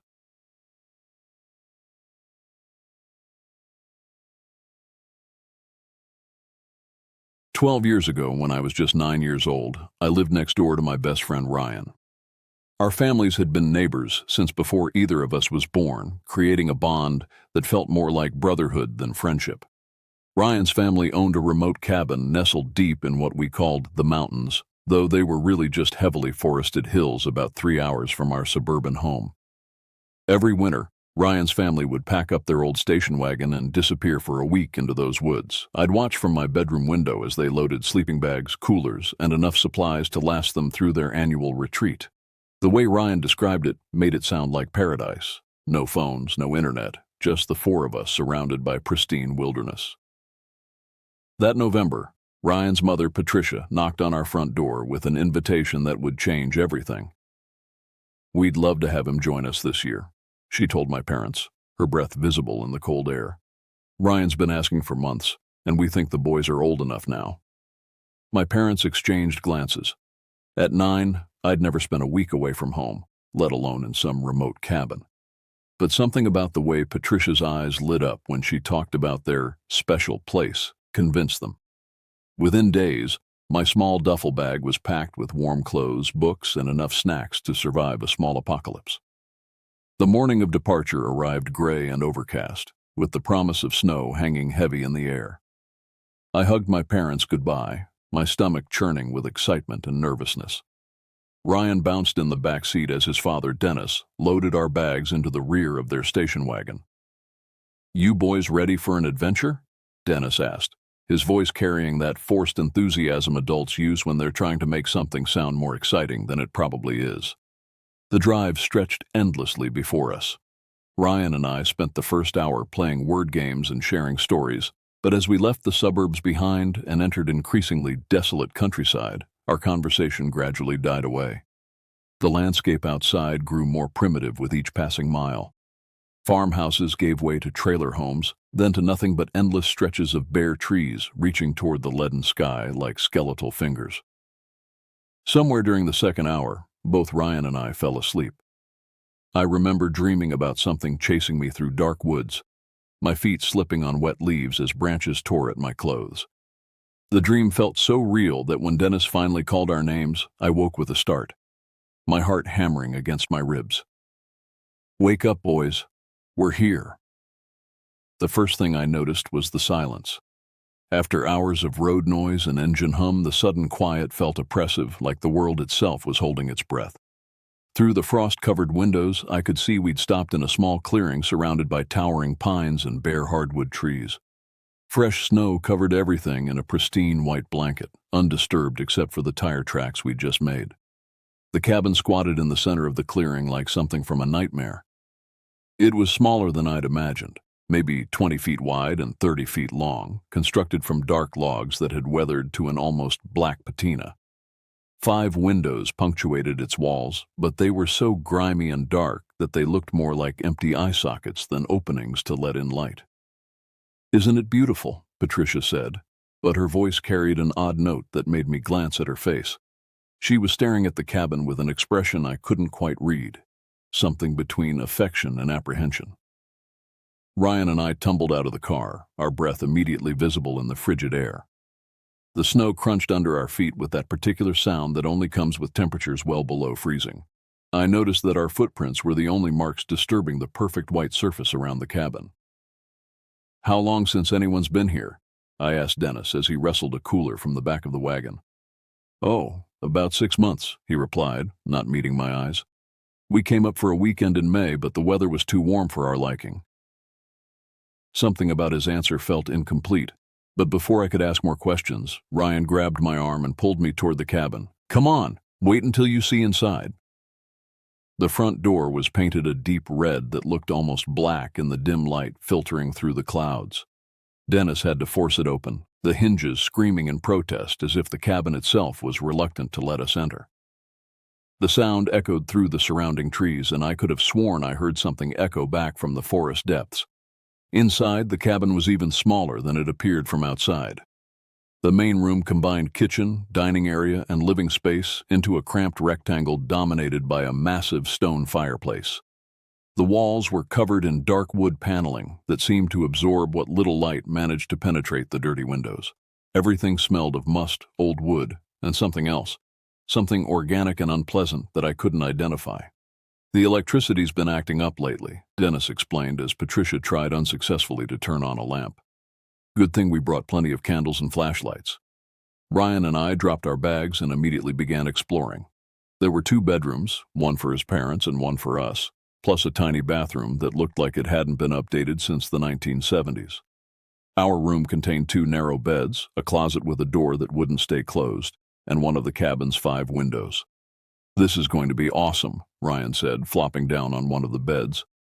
But as I looked around the room, I felt a chill that had nothing to do with the temperature. As evening approached, the temperature dropped even further. Dennis built a fire in the stone fireplace, and we gathered around it for dinner. Canned soup heated on a camp stove, since the cabin's electric range wasn't working. The flickering flames cast dancing shadows on the walls, creating shapes that seemed to move independently of the fire itself. "Tell us about the history of this place," I said, trying to make conversation as we ate. Dennis and Patricia exchanged a look that lasted just a moment too long. "It's been in Dennis's family for generations," Patricia finally said. "His great-grandfather built it back in 1932. "Has anything interesting ever happened here?" Ryan asked, sensing the same undercurrent of tension that I'd noticed. "Define interesting," Dennis replied, but his tone suggested he didn't want to pursue the topic. After dinner, we sat around the fire playing cards and telling stories. Despite the cozy scene, I couldn't shake the feeling that something was wrong. The cabin's windows were too dark, too empty, and every time the wind picked up outside, the building would creak and groan like it was in pain. Around 9 o'clock, just as we were getting ready to head to bed, we heard it, a sound from outside that made everyone freeze. It was a low, mournful cry that seemed to come from the forest surrounding the cabin. The sound was too deep to be human, too structured to be wind, too intelligent to be a simple animal call. "What was that?" I whispered. "Probably just a deer," Dennis said, but his voice was tight with tension. "They make all sorts of noises, especially during mating season." The sound came again, closer this time, and definitely not from a deer. It was a deliberate, almost questioning call that seemed to be probing the darkness around our small island of light and warmth. Patricia stood up abruptly. "Boys, I think it's time you got ready for bed." Ryan and I brushed our teeth in the tiny bathroom, using water from a jug since the pipes had frozen. The mirror above the sink was cracked, splitting our reflections into fractured pieces that looked wrong in the dim light from our flashlights. "Are you nervous about anything?" I asked Ryan as we walked back to our room. He shrugged, but I could see the tension in his shoulders. "My parents always get weird when we come up here. I think they know something they're not telling me." Our room felt even smaller with the door closed. The single window looked out into absolute darkness. No moon, no stars, just a black void that seemed to press against the glass like something alive. Ryan and I climbed into our respective beds, but neither of us was ready for sleep. "Want to tell scary stories?" Ryan suggested, but his voice carried a forced brightness that didn't fool either of us. Instead, we lay in our beds and whispered about school, about friends, about anything except the growing sense that something was very wrong with this place.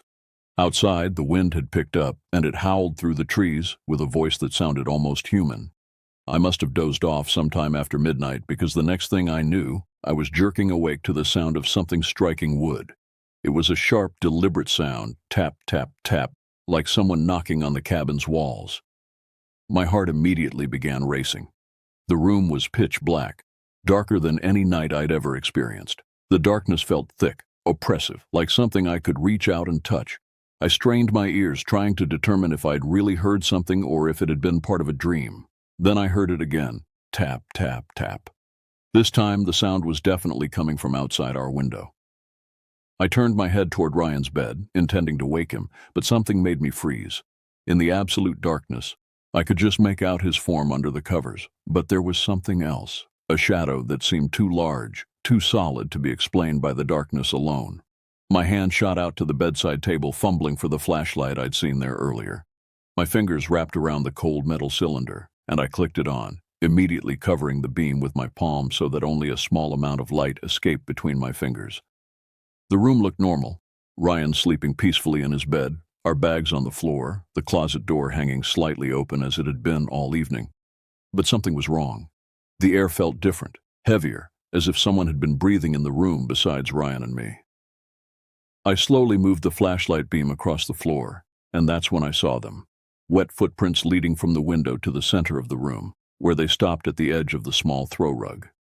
The prints were clearly visible in the dim light, dark against the lighter wood of the floor. My blood felt like ice water in my veins.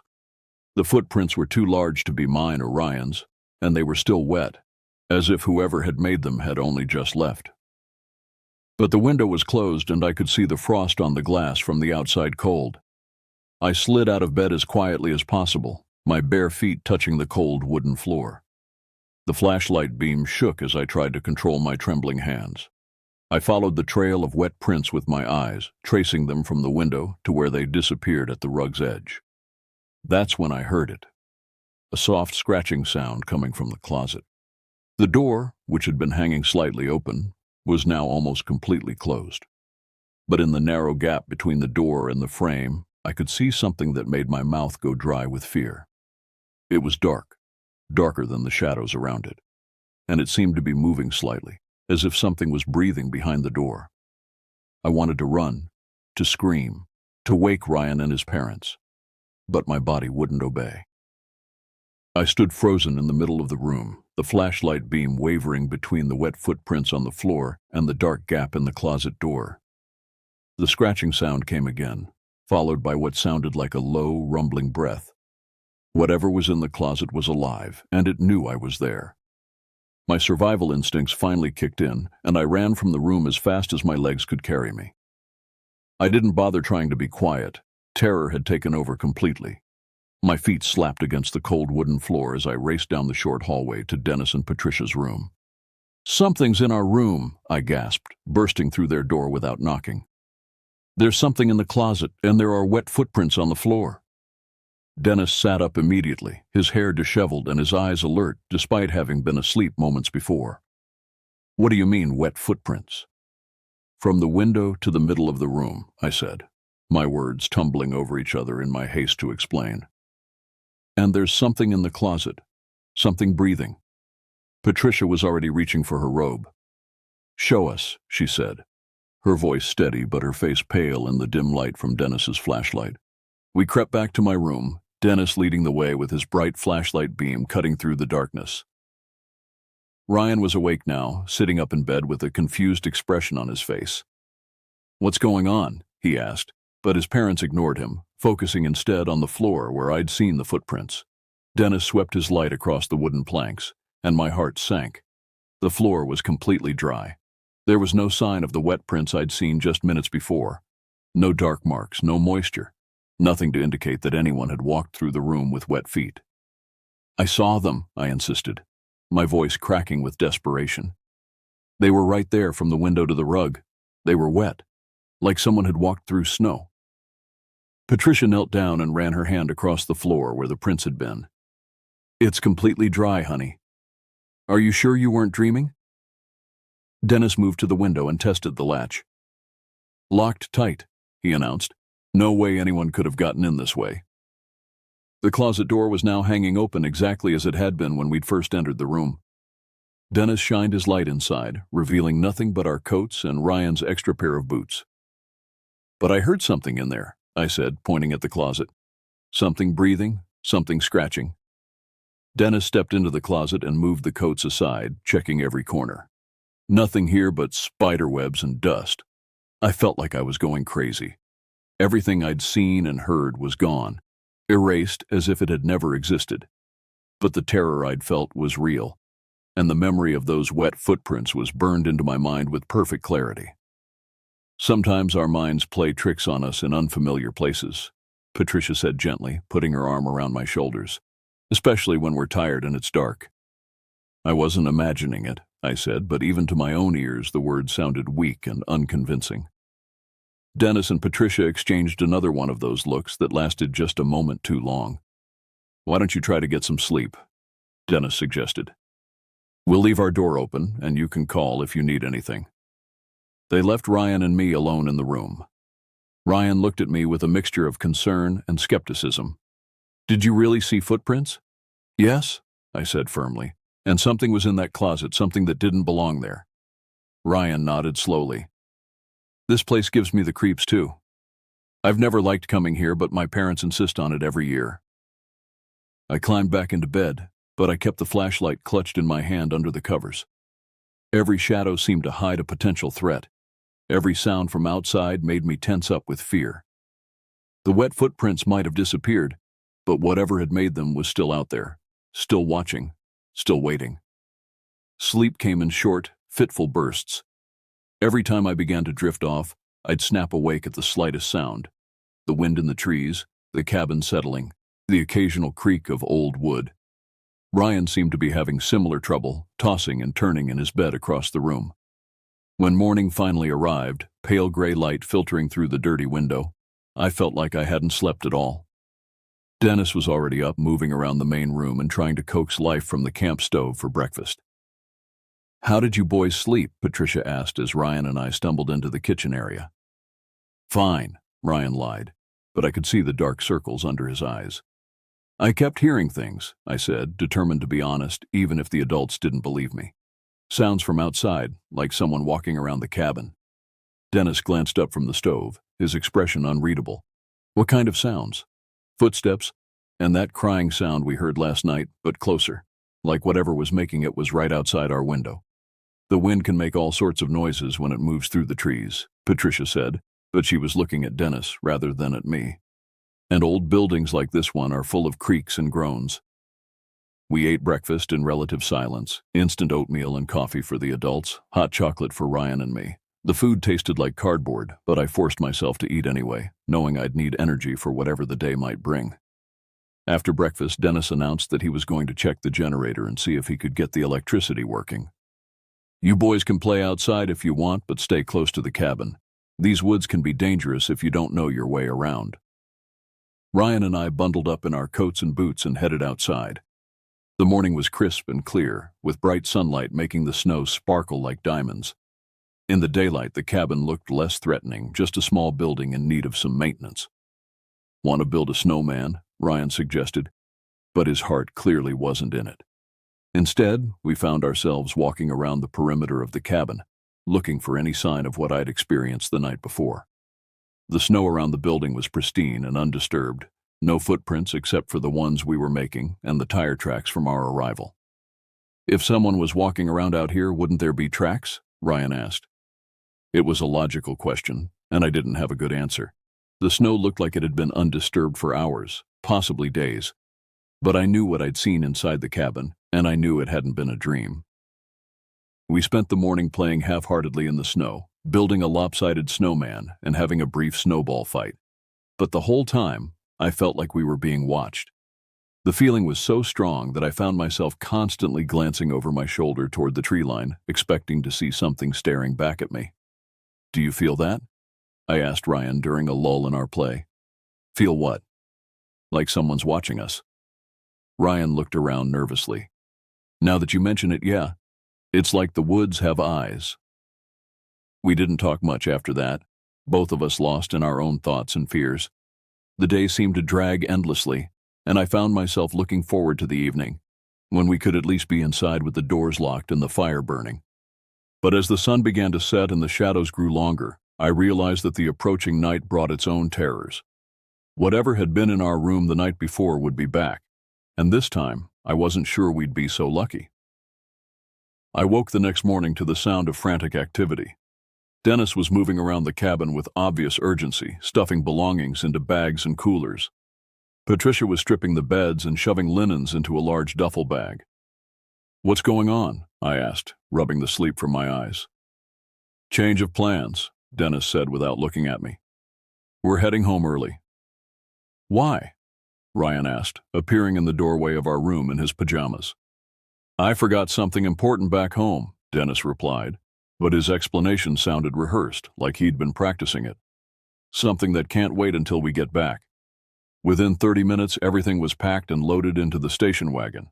Ryan and I barely had time to get dressed before we were bundled into the back seat, still in our pajamas with our clothes stuffed into plastic bags. "Can't we at least eat breakfast first?" Ryan asked, but his parents ignored him. Dennis started the engine and backed out of the clearing with more speed than seemed safe on the snowy drive. I turned to look back at the cabin through the rear window, and for just a moment, I could have sworn I saw something move past one of the dark windows. The drive home was tense and silent. Dennis gripped the steering wheel with white knuckles, his eyes constantly checking the rearview mirror as if he expected something to be following us. Patricia stared straight ahead, her jaw set in a hard line. "Did something happen?" I finally asked. "Nothing happened," Dennis said, but his voice was tight with strain. "We just need to get home." Ryan and I exchanged glances. We both knew that something had definitely happened, something that had frightened his parents badly enough to make them abandon their annual vacation after just 2 days. The 3-hour drive felt like an eternity. I kept expecting Dennis to pull over and explain what was really going on, but he drove straight through without stopping. When we finally pulled into Ryan's driveway, I was almost dizzy with relief. My parents were surprised to see us back so early, but they accepted Dennis's explanation about forgetting something important. I hugged them extra tight that night, grateful to be home in my own bed, surrounded by familiar sounds and smells. But the questions remained. What had Dennis really seen or heard that morning? Why had he been so desperate to get us away from the cabin? And most importantly, what had been in our room that first night?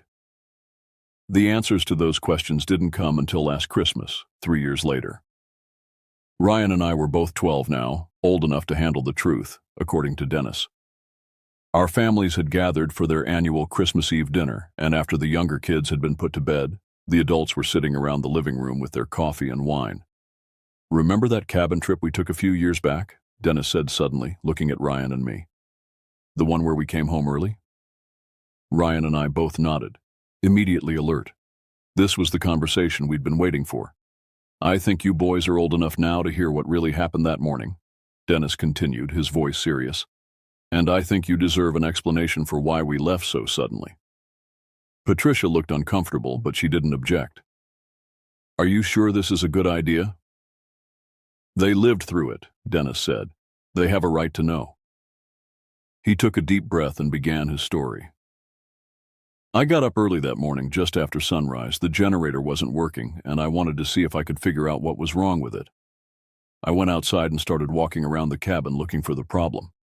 Dennis paused, running his hand through his hair. "That's when I saw them. Footprints in the snow, leading from the woods directly to the window of your room. But they weren't normal footprints." "What do you mean?" I asked, though I was pretty sure I already knew. "They were too big to be human, for one thing.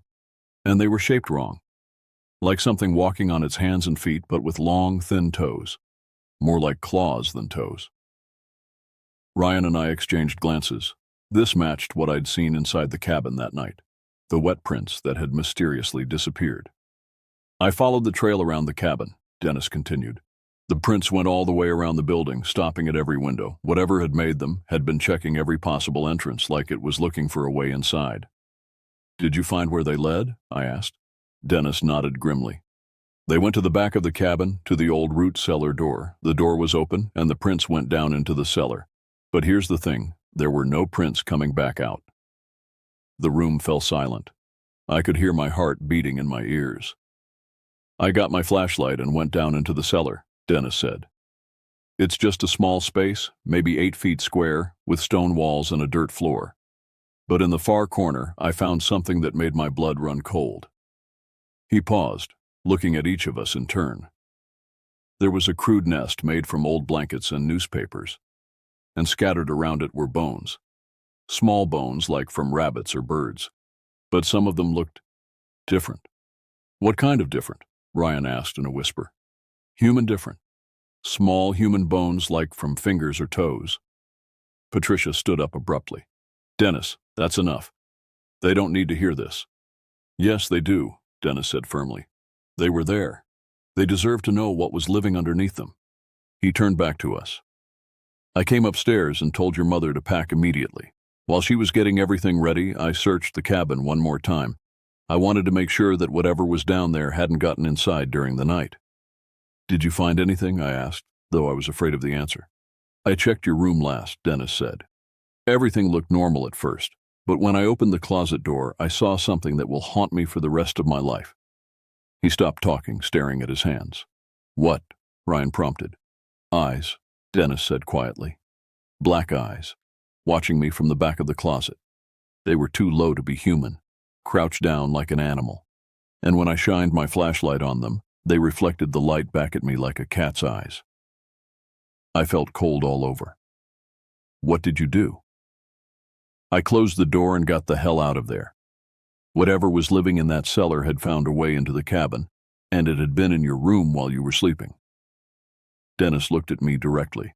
"When you told us about the footprints that night, I knew you were telling the truth. But I also knew that if I confirmed what you'd seen, you'd be terrified. I thought it was better to let you think you'd imagined it." "But the footprints were gone when you came to look," I said. "No, they weren't," Dennis replied. "They were still there. I could see them clearly. But I pretended they weren't because I didn't want to panic you before I could figure out what to do."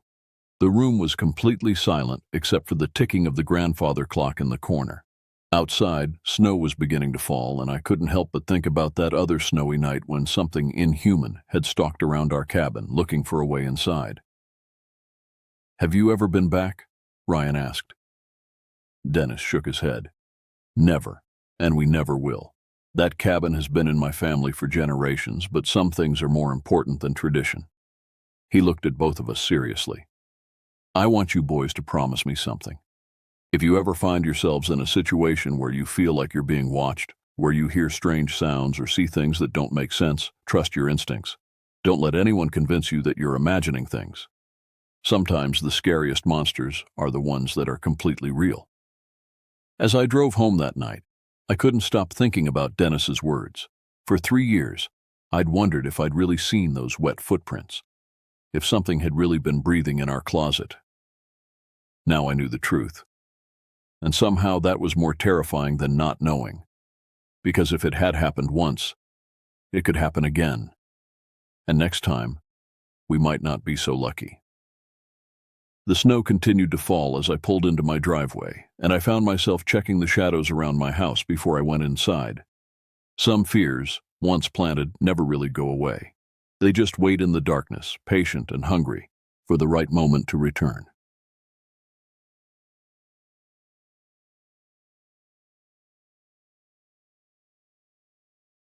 There are things that move in the spaces between what we know and what we refuse to acknowledge. In the vast emptiness of northern Canada, where civilization thins to nothing more than scattered homesteads and forgotten roads, these things find purchase in the darkness.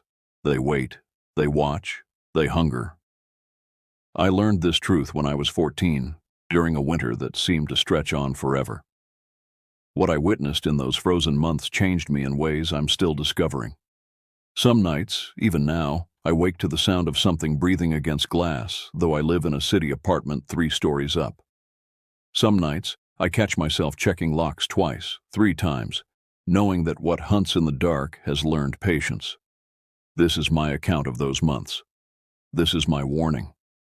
The creatures I encountered defy easy classification. They are not the stuff of legend or folklore, though I suspect our ancestors knew of them and created stories to keep their children close to the fire. They are real, corporeal, and far more intelligent than any wild animal has a right to be. They study us with the same cold fascination we might reserve for insects under glass, and once they notice you, they never forget. I used to live out in the country, up north in Canada, far out in the sticks. You had to bike or drive to go anywhere, aside from a small little taco stand that served food so greasy it could fuel a snowmobile. At night, it would get pretty dark too. The kind of dark that city folks never understand, where the absence of light becomes a physical presence pressing against your windows. With my mother and stepdad, we had a few small dogs and a cat. I was often left in charge of all of them while my parents worked late shifts or disappeared into their bedroom with bottles of wine and hushed arguments. I was kind of resentful for all the extra work on top of my schooling and homework, but I loved the animals, so I couldn't blame them too much unless they made a huge mess. Then I'd be pretty ticked, but that's not the entirety of why this is relevant. What is that I would routinely take them out, all before going to bed. I would go to bed very, very late at night, like any 14-year-old with such lax parenting. My dogs would usually stay in the front yard, which was a very vast acreage of flat land with a tiny ditch running along the property line. It was easy to see the small dogs and call them back in when the cold became too much for their small frames.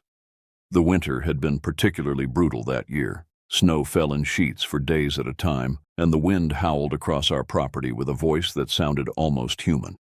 The temperature regularly dropped to -30, cold enough to freeze spit before it hit the ground.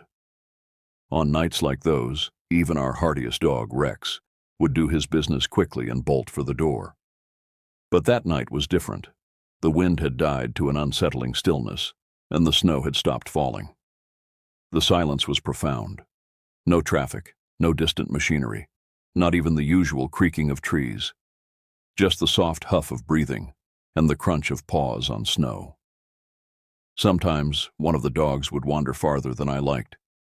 My mother's terrier, Duchess, had a bit of a rebellious side to her, but it wasn't her who took off this night. It was the cocker spaniel, Penny. She was usually protective and watchful, keeping the others in line while they played. Seeing her bolt toward the back of the house sent a spike of worry through me. Frustrated and shivering in my thin jacket, I ran after her around to the back of the house, which sloped steeply toward a waterway that was an offshoot of the Red River. The slope was treacherous in winter, covered in a sheet of ice that could send you sliding all the way down to the frozen creek below. What I saw slowly sprawling across the slope coming in our direction still gives me the chills, even now, years later. These things were about chest height to me and maybe 20 feet away, moving with a deliberate predatory gait that set every nerve in my body on edge. Very grotesque looking, like they were covered in rotting dead flesh, skin that hung in strips from their frames, revealing patches of what looked like yellowed bone underneath. But they moved on all fours with an unnatural fluidity, their long legs creating an unsettling rhythm as they picked their way up the slope. The legs were wrong somehow. Too long, especially in the back, giving them a hunched, hyena-like posture that spoke of barely contained aggression. But it was their faces that truly terrified me.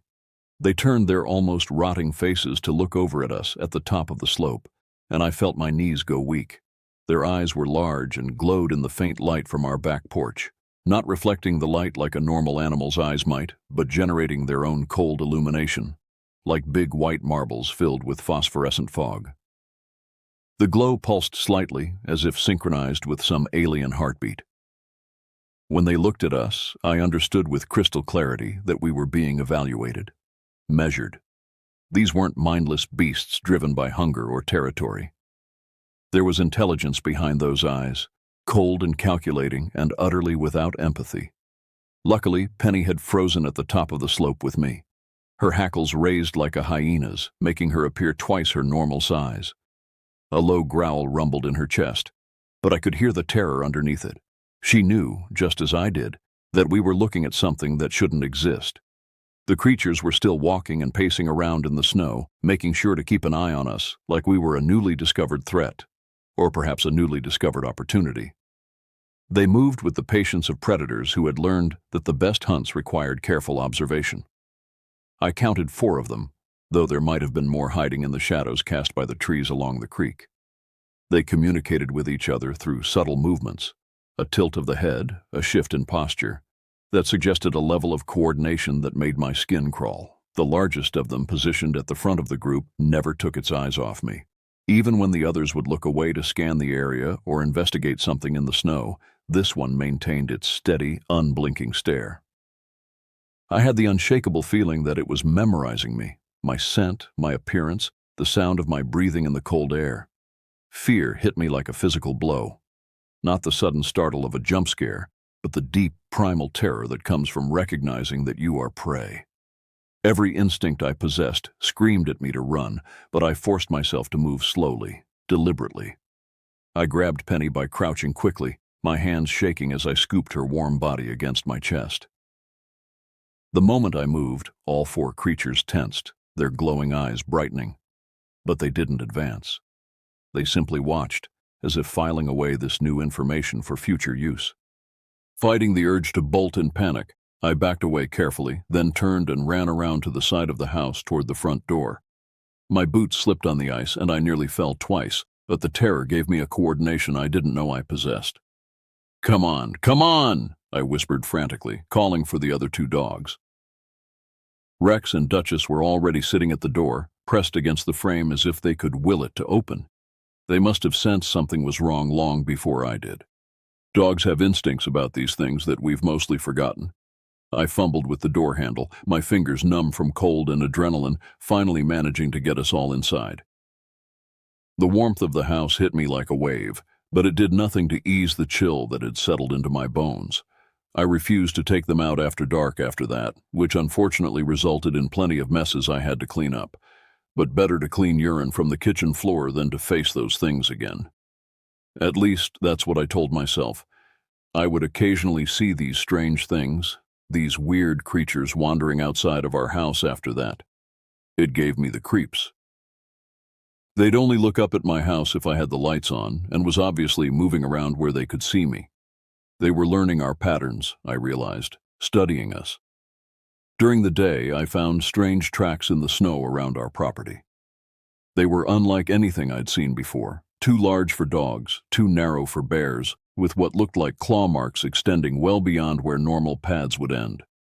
The tracks circled our house in wide arcs, coming closer with each circuit, as if whatever made them was slowly building up the courage for a more direct approach. But it was the way the tracks stopped abruptly at certain points that truly unnerved me. Not faded or obscured by wind, but simply ended, as if whatever made them had suddenly decided to approach from a different angle, or had learned to move without leaving traces. The worst part was the waiting. Every night, as I lay in my basement bedroom, I found myself listening for sounds that didn't belong, the soft pad of feet on snow, the scrape of claws against siding, the gentle testing of windows and doors. And sometimes, in the deepest part of the night, I heard them. Sleep became elusive after that first encounter.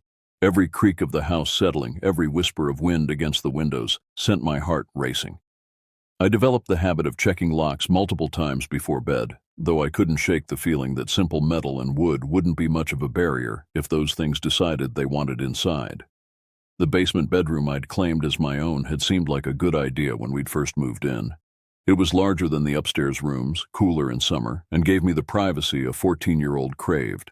Now, surrounded by foundation walls and with only one small window that looked out onto the backyard, it felt like a trap. That window overlooked the area where I'd first seen them.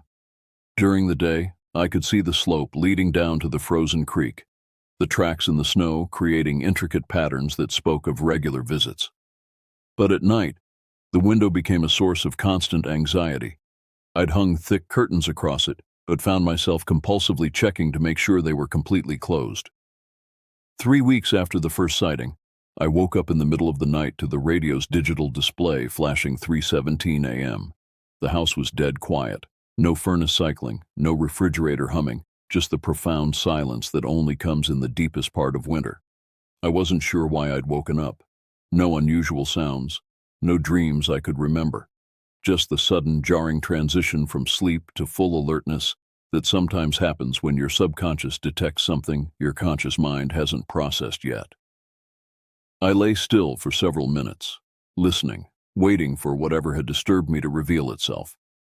That's when I realized I wasn't alone. There was something outside my window. I could sense its presence before I could see or hear it, the way you might feel someone watching you in a crowded room or notice a shadow that doesn't belong. The air in my room felt different, charged with a tension that made my skin crawl. Moving as slowly as possible, I turned my head toward the window. The curtains were still closed, but there was a wrongness to the light filtering through them. Instead of the pale blue glow of snow under starlight, there was a warmer, more focused illumination, as if something was casting its own light against the glass. Then I heard it, a soft snuffling sound, like a large dog investigating an interesting scent. But this wasn't the casual exploration of a curious animal. There was an intelligence to it, a methodical quality that suggested deliberate investigation. The basement window was set into the foundation, positioned so that someone outside would have to crouch down to look through it. The thought of one of those creatures lowering itself to peer into my room made my stomach clench with revulsion. I forced myself to remain perfectly still, though every muscle in my body was tensed for flight. Moving might attract its attention, let it know that I was awake and aware of its presence. Better to let it think I was sleeping. The snuffling continued for what felt like hours, but was probably only minutes. Then gradually I became aware of a new element, the sound of breathing that didn't belong to me. Slow, measured inhalations and exhalations, occasionally punctuated by what sounded almost like whispered words in a language I didn't recognize. The breathing seemed to be coming from directly in front of the window, close enough to fog the glass. I could picture it out there, crouched in the snow, its grotesque face pressed against the cold surface as it tried to peer through the curtains. Then came the tapping. Soft at first, almost gentle, like someone politely requesting entry. Tap, tap, tap against the glass, followed by a pause, then 3 more taps. The pattern repeated several times, and I began to understand with growing horror that it was trying to get my attention. It wanted me to look. The tapping grew more insistent, the pauses shorter. Whatever was out there was losing patience with my lack of response. Part of me, the curious, rational part, wanted to peek through the curtains to finally get a clear look at what had been haunting our property. But a deeper, more primitive part of my brain screamed warnings about what might happen if I made eye contact with the thing outside. Then, abruptly, the tapping stopped. The silence that followed was somehow worse than the sounds had been. I strained to hear any indication of movement. Footsteps in the snow, the rustle of fabric. Anything that might tell me where it had gone. But there was nothing. Minutes passed. My muscles began to cramp from holding the same position, but I didn't dare move. For all I knew, it was still there, watching, waiting for me to betray my awareness. Finally, after what felt like an eternity, I heard a new sound, a low, guttural vocalization that might have been communication or might have been frustration. It was answered by a similar sound from somewhere farther away, then another from a different direction entirely. They were coordinating. talking to each other. The realization hit me like ice water. These weren't solitary creatures that had randomly discovered our property. They were a group, possibly even a family or pack, and they were actively working together to study us. More concerning was the implication that they had developed enough interest in our household to station watchers. The one at my window hadn't been there by accident. It had been assigned to observe, to learn our patterns and vulnerabilities. I lay frozen in my bed until dawn, listening to the occasional sound of movement around the house. They circled the property several times, their footsteps creating a complex pattern in the snow that I would discover later. But they never tried to enter, never tested doors or other windows. They were being patient, learning. When the first gray light of dawn finally crept through the curtains, I heard them withdraw. Not fleeing, but conducting what sounded like an orderly retreat, their footsteps growing fainter as they moved back toward the creek and whatever shelter they'd found in the woods beyond. I finally allowed myself to move, my joints stiff and aching from hours of immobility. The relief of daylight was overwhelming, but it came with the knowledge that they would be back, and next time, they might be bolder. I never told my parents about that night. How could I explain that we were being watched by things that shouldn't exist, that they were studying us with the patience of scientists and the hunger of predators? Instead, I began my own investigation. If these creatures were real, and the evidence of my senses insisted they were, then they had to have some basis in the natural world. They had to fit into some category of known phenomena, even if they challenged our understanding of what was possible. But as I would soon discover, some things exist in the spaces between categories, in the gaps where our knowledge fails and our assumptions crumble. Some things are content to remain mysteries, patient and watchful in the dark. The school library in our tiny town was a joke. 3 dusty rooms with books that seemed to predate the internet by decades. But it was the only resource I had, and I was desperate for answers. Every day after classes, I would bike the 5 miles to town and spend hours hunched over outdated encyclopedias and regional history texts, searching for any mention of creatures that matched what I'd seen. The librarian, Mrs. Chen, was a thin woman with worried eyes who seemed perpetually startled by the presence of actual patrons. She watched me with growing concern as my research became more frantic, more focused on local legends and wildlife behavior. "Researching for a school project?" she asked one afternoon, hovering near my table as I flipped through a book about northern Canadian fauna.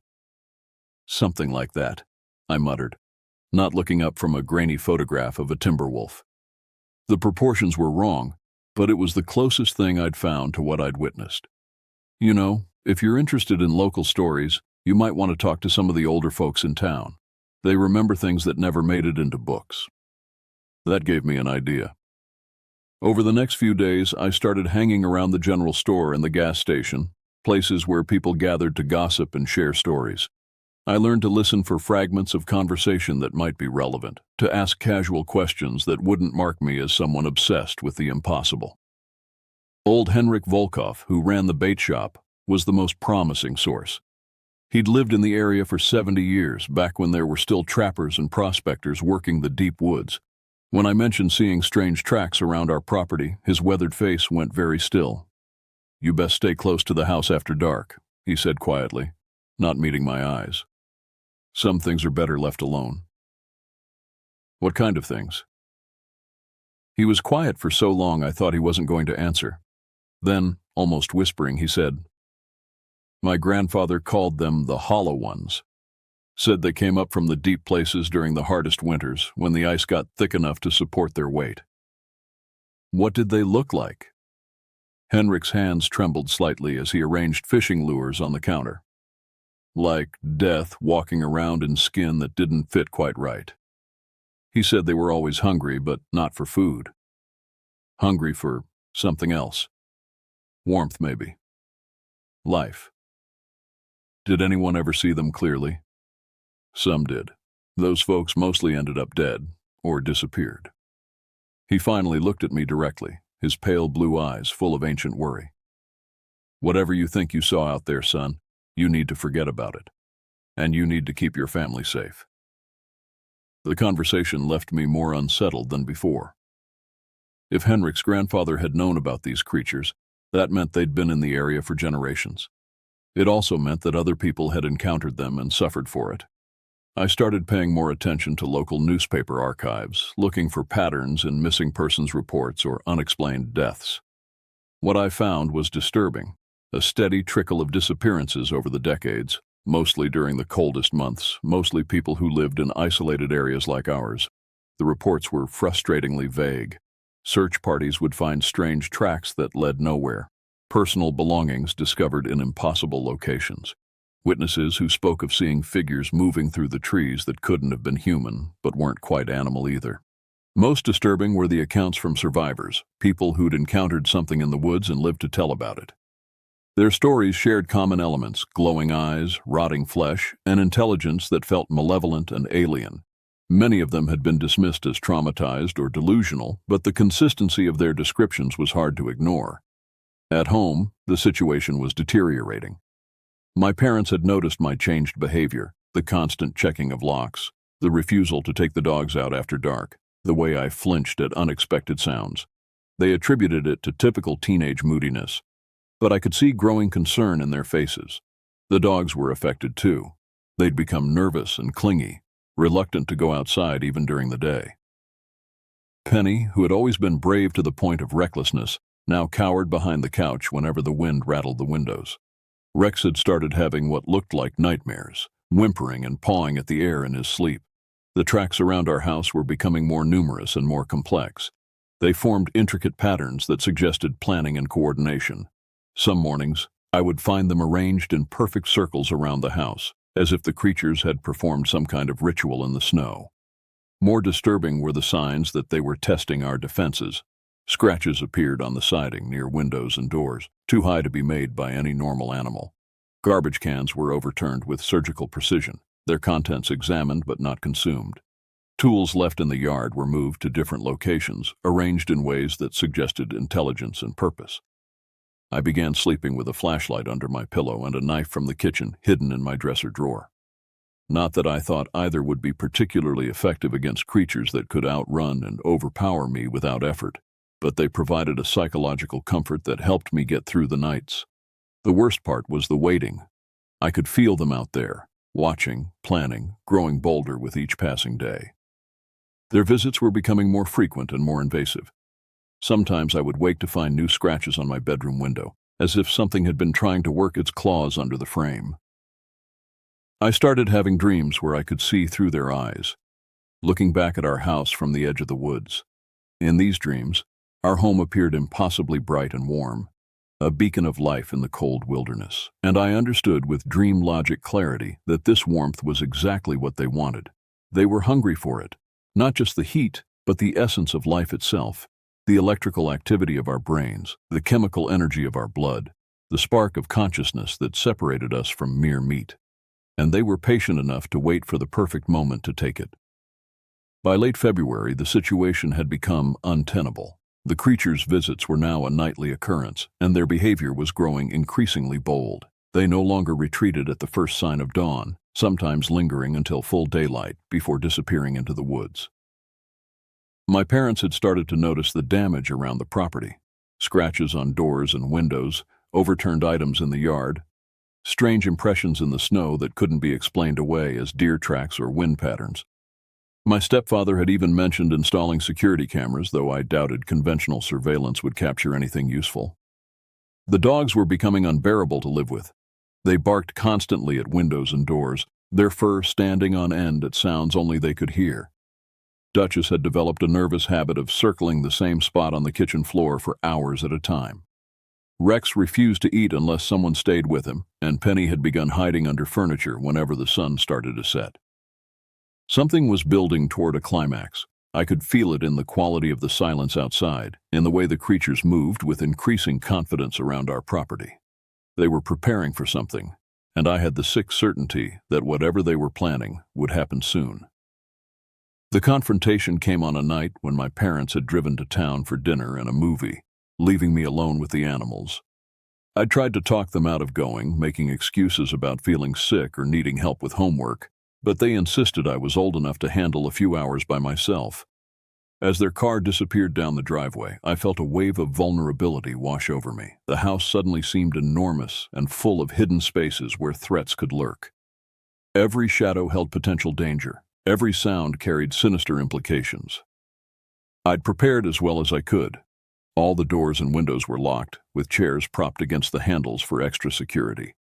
I'd gathered the animals in the living room where I could keep an eye on all of them, and positioned myself with clear sightlines to multiple exits.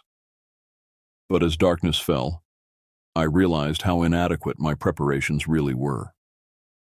The first sign came from the dogs. All three of them suddenly went rigid, their heads turning in unison toward the back of the house. Their ears were flattened against their skulls, and low growls rumbled in their chests like distant thunder. Then I heard it, a sound I'd been dreading for weeks. The soft scrape of claws against wood coming from somewhere near the back door. Not the random scratching of an animal marking territory, but the deliberate probing of something testing for weakness.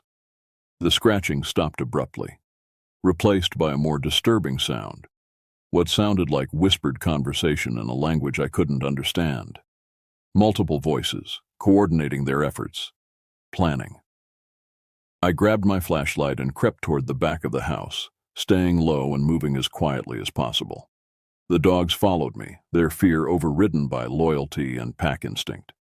Through the kitchen window, I caught glimpses of movement in the yard, pale shapes flowing between the trees like predatory ghosts. The back door suddenly shuddered in its frame, as if something heavy had thrown itself against it. The deadbolt held, but I could see the wood around the lock starting to splinter. They weren't just testing anymore. They were trying to get in. I ran back to the living room and grabbed the cordless phone, my hands shaking as I dialed my parents' cell number. The call went straight to voicemail. They must have been in the movie theater where phones were supposed to be turned off. Another impact against the back door, harder this time. The sound of splintering wood was clearly audible, and I knew it wouldn't hold much longer. I needed a plan, but my mind was frozen with terror and indecision. That's when I heard the sound that nearly stopped my heart. The slow, deliberate turning of the front door handle. While I'd been focused on the back door, they'd circled around to try the main entrance. The door was locked, but as I watched in horror, the handle continued to turn with mechanical precision. They were learning how our mechanisms worked, testing the limits of our technology. The handle snapped back to its normal position, followed by what sounded like frustrated muttering. But the reprieve was temporary.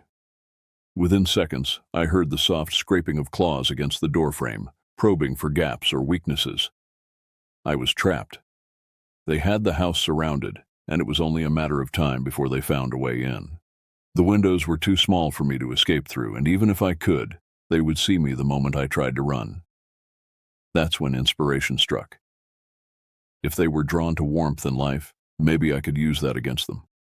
Create a distraction that would give me enough time to reach help. I ran to the basement and grabbed several space heaters from storage, plugging them in around the living room and turning them to maximum heat. Then I opened the refrigerator and began pulling out every piece of meat I could find. Steaks, chicken, anything that might carry the scent of blood and life. The plan was desperate and probably suicidal, but it was all I had. I would use the heated meat to create a powerful lure, hopefully drawing them to one side of the house while I escaped from the other. I arranged the meat near the back door, where the scratching sounds were loudest, then set up the space heaters to create a warm pocket of air that would carry the scent. The dogs watched me with confusion and growing anxiety, sensing that something significant was about to happen. The effect was immediate. The sounds of movement outside became more agitated, more focused. I could hear them gathering near the back of the house, drawn by the concentrated scent of warmth and blood. This was my chance. I gathered the dogs and crept toward the front door, moving as quietly as possible. My plan was to reach the car in the driveway and drive to town for help, assuming the keys were where my stepfather usually left them. I slowly unlocked the front door, wincing at every small sound the mechanism made. The dogs pressed close to my legs, trembling but ready to follow my lead. Through the window, I could see that the front yard was clear. All the creatures seemed to have moved to investigate the distraction at the back of the house. I opened the door and stepped outside. The cold hit me like a physical blow, but I forced myself to move quickly across the snow toward the car. We were halfway there when I realized my mistake. The keys weren't in the ignition where I'd hoped. My stepfather must have taken them inside, and now we were exposed in the open yard with no shelter and no easy escape route.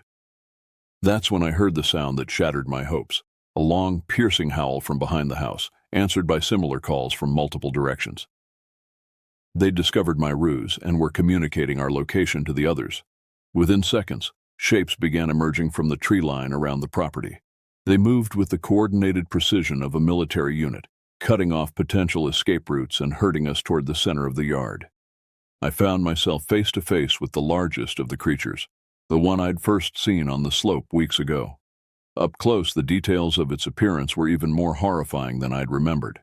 Its flesh hung in rotting strips that revealed patches of yellowed bone underneath. Its eyes glowed with that same cold phosphorescence, but now I could see intelligence behind them, ancient, patient, and utterly alien. It studied me for a long moment, tilting its head like a curious predator examining prey. When it opened its mouth, I expected to see fangs or some other obvious weapon.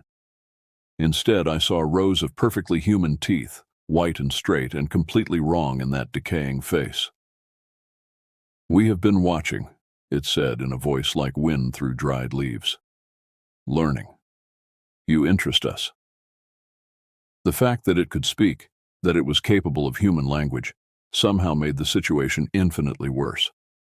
This wasn't a simple predator acting on instinct. This was something that could think, plan, and communicate its intentions. "What do you want?" I managed to whisper. It smiled, and the expression was more terrifying than any snarl would have been. "To understand. You burn so brightly in the dark. We wonder what it would be like to carry that warmth inside us." The other creatures had formed a loose circle around us, their glowing eyes creating a constellation of malevolent stars in the darkness. The dogs huddled against my legs, whimpering but not fleeing.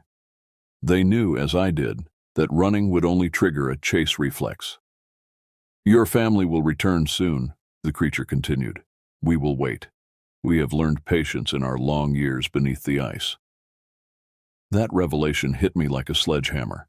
They weren't just opportunistic predators. They were ancient things that had been waiting in the frozen depths for the right moment to emerge. And somehow, our family had attracted their attention. "Please," I said, though I wasn't sure what I was asking for. Mercy, from something that clearly didn't understand the concept. Time to prepare for the inevitable. The creature's smile widened, and I noticed that its teeth weren't quite as human as I'd first thought. They were too sharp, too numerous, designed for tearing rather than chewing. "You may choose," it said. "Come with us now, willingly, and your family will be left unharmed. Or wait for their return, and we will take all of you together." The choice was no choice at all, but it gave me something to focus on other than pure terror. I needed to buy time to think of some way out of this nightmare. "If I come with you," I said, "how do I know you'll keep your word?" "You don't," it replied, with what might have been amusement. "But we are not entirely without honor. We take only what we need, when we need it. Your sacrifice would sustain us for many seasons." As it spoke, I became aware of a new sound in the distance, the low rumble of an approaching car engine. My parents were coming home early, driving straight into a situation they couldn't possibly understand or survive. The creature heard it too, its head swiveling toward the road with predatory alertness. The others in the circle shifted restlessly, their excitement growing as they sensed approaching prey. "It seems your family has made the choice for you," it said. The headlights swept across the yard as my parents' car pulled into the driveway, illuminating the nightmare scene that awaited them. I saw my mother's face through the windshield, her expression changing from casual homecoming to shock to terror in the space of a heartbeat. The car skidded to a stop, and I could hear my stepfather shouting something to my mother, probably telling her to lock the doors and call for help. But the creatures were already moving, flowing across the snow with inhuman speed to surround the vehicle. "No!" I screamed, breaking free from my paralysis. "Leave them alone. I'll go with you." The largest creature, their leader, I realized, raised a hand to halt the others. They stopped moving but maintained their positions around the car, ready to act at the first sign of resistance. "Your offer is noted," it said, "but circumstances have changed. We had not planned to harvest so much life force at once, but opportunity rarely announces itself. Through the car windows, I could see my parents' terrified faces. My mother was frantically trying to use her cell phone, but we were too far from any cell tower for the signal to reach. My stepfather had pulled something from the glove compartment, probably the small pistol he kept for emergencies, but even from this distance I could see his hands shaking. The weapon would be useless against these things. I doubted conventional bullets would even slow them down, and the sound would only serve to alert them that he was armed and dangerous. "Please," I said again, stepping closer to the lead creature. "Take me and let them go. I'm young, healthy. I'll last longer than 2 adults." For a moment, something that might have been consideration flickered across its rotting features. Then it shook its head with what looked like genuine regret. "You misunderstand our nature," it said. "We do not simply consume flesh or blood. We feed on the spark of consciousness itself, the electrical patterns that make you more than mere meat. Fear enhances this process, makes the energy more potent. Your family's terror will make their essence particularly nourishing." The casual way it described the process of consuming our life force made my stomach lurch. These things didn't just kill their prey, they literally ate their souls, their consciousness, everything that made them human. But there was something in its explanation that gave me an idea. If they fed on consciousness and fear enhanced the process, then maybe the opposite was also true. Maybe peace or acceptance would make the energy less appetizing. It was a desperate gamble, but desperation was all I had left. I forced myself to relax, to let go of the terror that had been driving me for weeks. Instead of fighting the situation, I tried to accept it. If this was how my story ended, then at least I could try to save my family in the process. The change in my emotional state was immediate and noticeable. The lead creature's glowing eyes flickered with what looked like confusion, and several of the others tilted their heads as if trying to understand what had changed. "Interesting," it murmured. "Your energy signature has altered. You are no longer afraid." "I'm tired of being afraid," I said, and realized it was true. The constant vigilance, the sleepless nights, the crushing weight of keeping this secret, I was exhausted by all of it. "If you're going to kill us, just do it, but stop playing with us first." The creature stepped closer, studying me with renewed interest. When it spoke again, its voice carried a note of respect that hadn't been there before. "You are stronger than we anticipated. Most humans break long before reaching this point. Most humans probably don't have weeks to get used to the idea." It made a sound that might have been laughter, dry and rustling, like autumn leaves in the wind. "True. We have been less subtle than usual, but your family's energy signatures were particularly intriguing. We wanted to study you before the harvest." Behind us, I could hear my stepfather shouting through the car window, demanding to know what was happening. The sound of his voice broke my heart, but I forced myself to maintain the emotional calm that seemed to be confusing our captors. "What would it take for you to let them go?" I asked.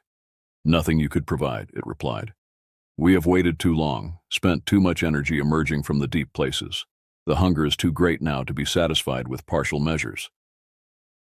That's when I noticed something that gave me hope. The other creatures were becoming restless, shifting from foot to foot in a way that suggested discomfort. My emotional state was affecting them somehow, making the prospect of feeding less appealing. "You feed on fear," I said, pieces of the puzzle clicking together in my mind. "But what happens when there is no fear? What happens when your prey accepts death willingly?" The lead creature's expression grew wary. "You speak of things beyond your understanding." "Do I? You said fear enhances the feeding process. That implies there's something about terror that makes consciousness more digestible. So what happens when that enhancement isn't there?" I took another step closer, and this time the creature actually backed away slightly. The others in the circle were making low, agitated sounds, like predators who had suddenly realized their prey might be poisonous. "You become just another predator fighting for survival," I continued, understanding flooding through me.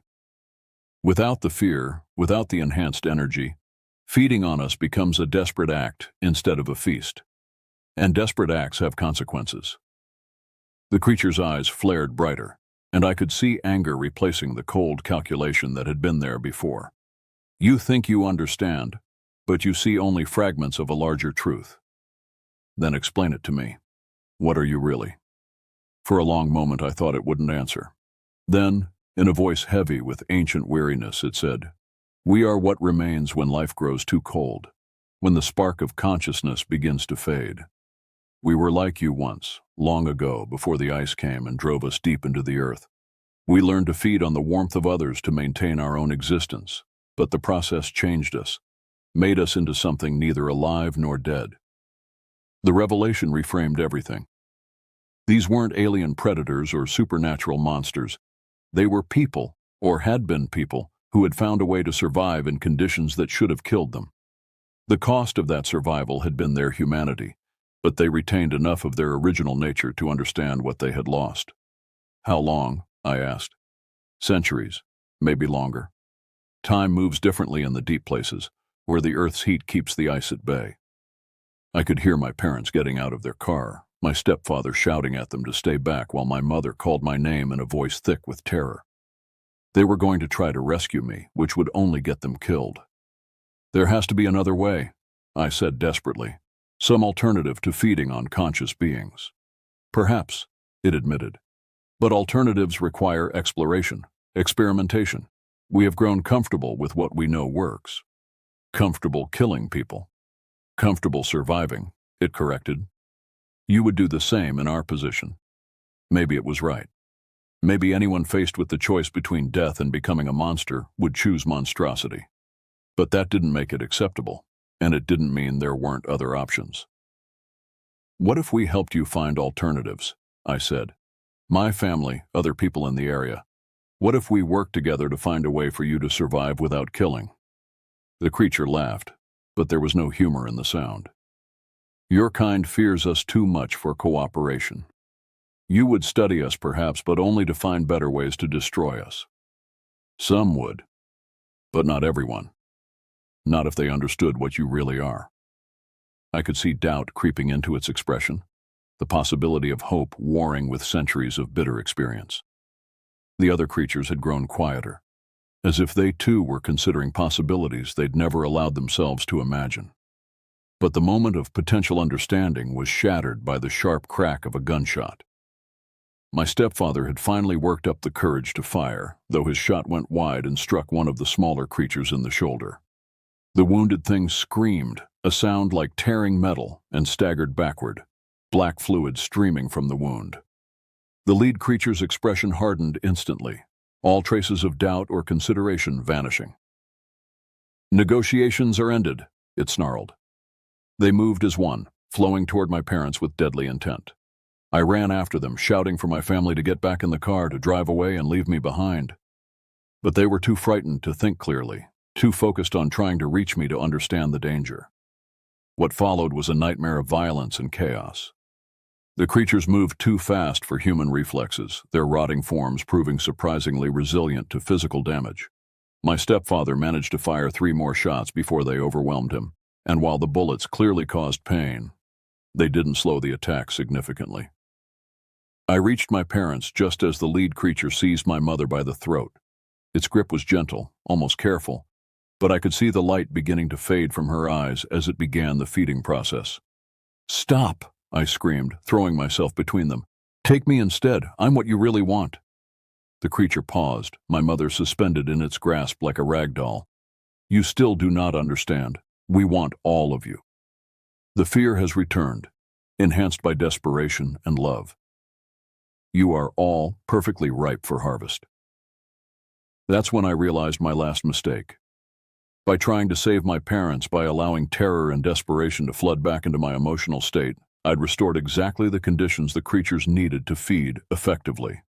My brief moment of acceptance and calm had been the only thing protecting us, and I'd thrown it away. But as the creature's free hand reached for me, I heard something that changed everything, the distant sound of approaching vehicles, multiple engines moving fast across the frozen ground. Henrik Volkov had kept his word. Somehow, the old man had realized what was happening and brought help. Through the darkness, I could see headlights bouncing across the rough terrain as trucks and snowmobiles converged on our property. The creatures heard them too, their heads turning in unison toward the approaching lights. For the first time since this nightmare began, I saw something like uncertainty in their glowing eyes. "It seems your community is more observant than we believed," the lead creature said. "No matter. We can feed quickly and withdraw before they arrive." But as the vehicles drew closer, I could see that Henrik hadn't just brought a few concerned neighbors. There were dozens of lights, suggesting a coordinated response that had been planned in advance. The old man had known this day would come, and he'd prepared for it.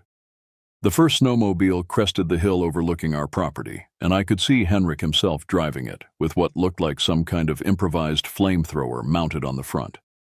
Behind him came others, people I recognized from town, all armed with unusual weapons that suggested they had experience dealing with these creatures. "The Deep Dwellers!" Henrik shouted as he drove into the yard. "I told you to keep your family safe!" The flamethrower roared to life, sending a stream of fire across the snow toward the nearest creature. The thing screamed and retreated, its rotting flesh evidently vulnerable to intense heat. The other creatures released their intended victims and began backing toward the tree line, their confidence evaporating in the face of organized resistance. "They fear fire," Henrik called out as more vehicles arrived. "Always have. Burns away the cold that keeps them animated." The lead creature shot me one last look of what might have been respect or regret before melting into the shadows with its companions. Within minutes, they had vanished completely, leaving behind only tracks in the snow and the lingering scent of decay. My family and I were safe, but the knowledge of what existed in the darkness beyond our property would never leave us. We moved away before spring, relocating to a city where the lights never completely went out and the spaces between buildings were too small for ancient horrors to hide. But sometimes, on the coldest nights, I still wake to the sound of breathing against glass, and I know that somewhere in the deep places, patient and hungry, they are still waiting, watching, learning, and planning their return.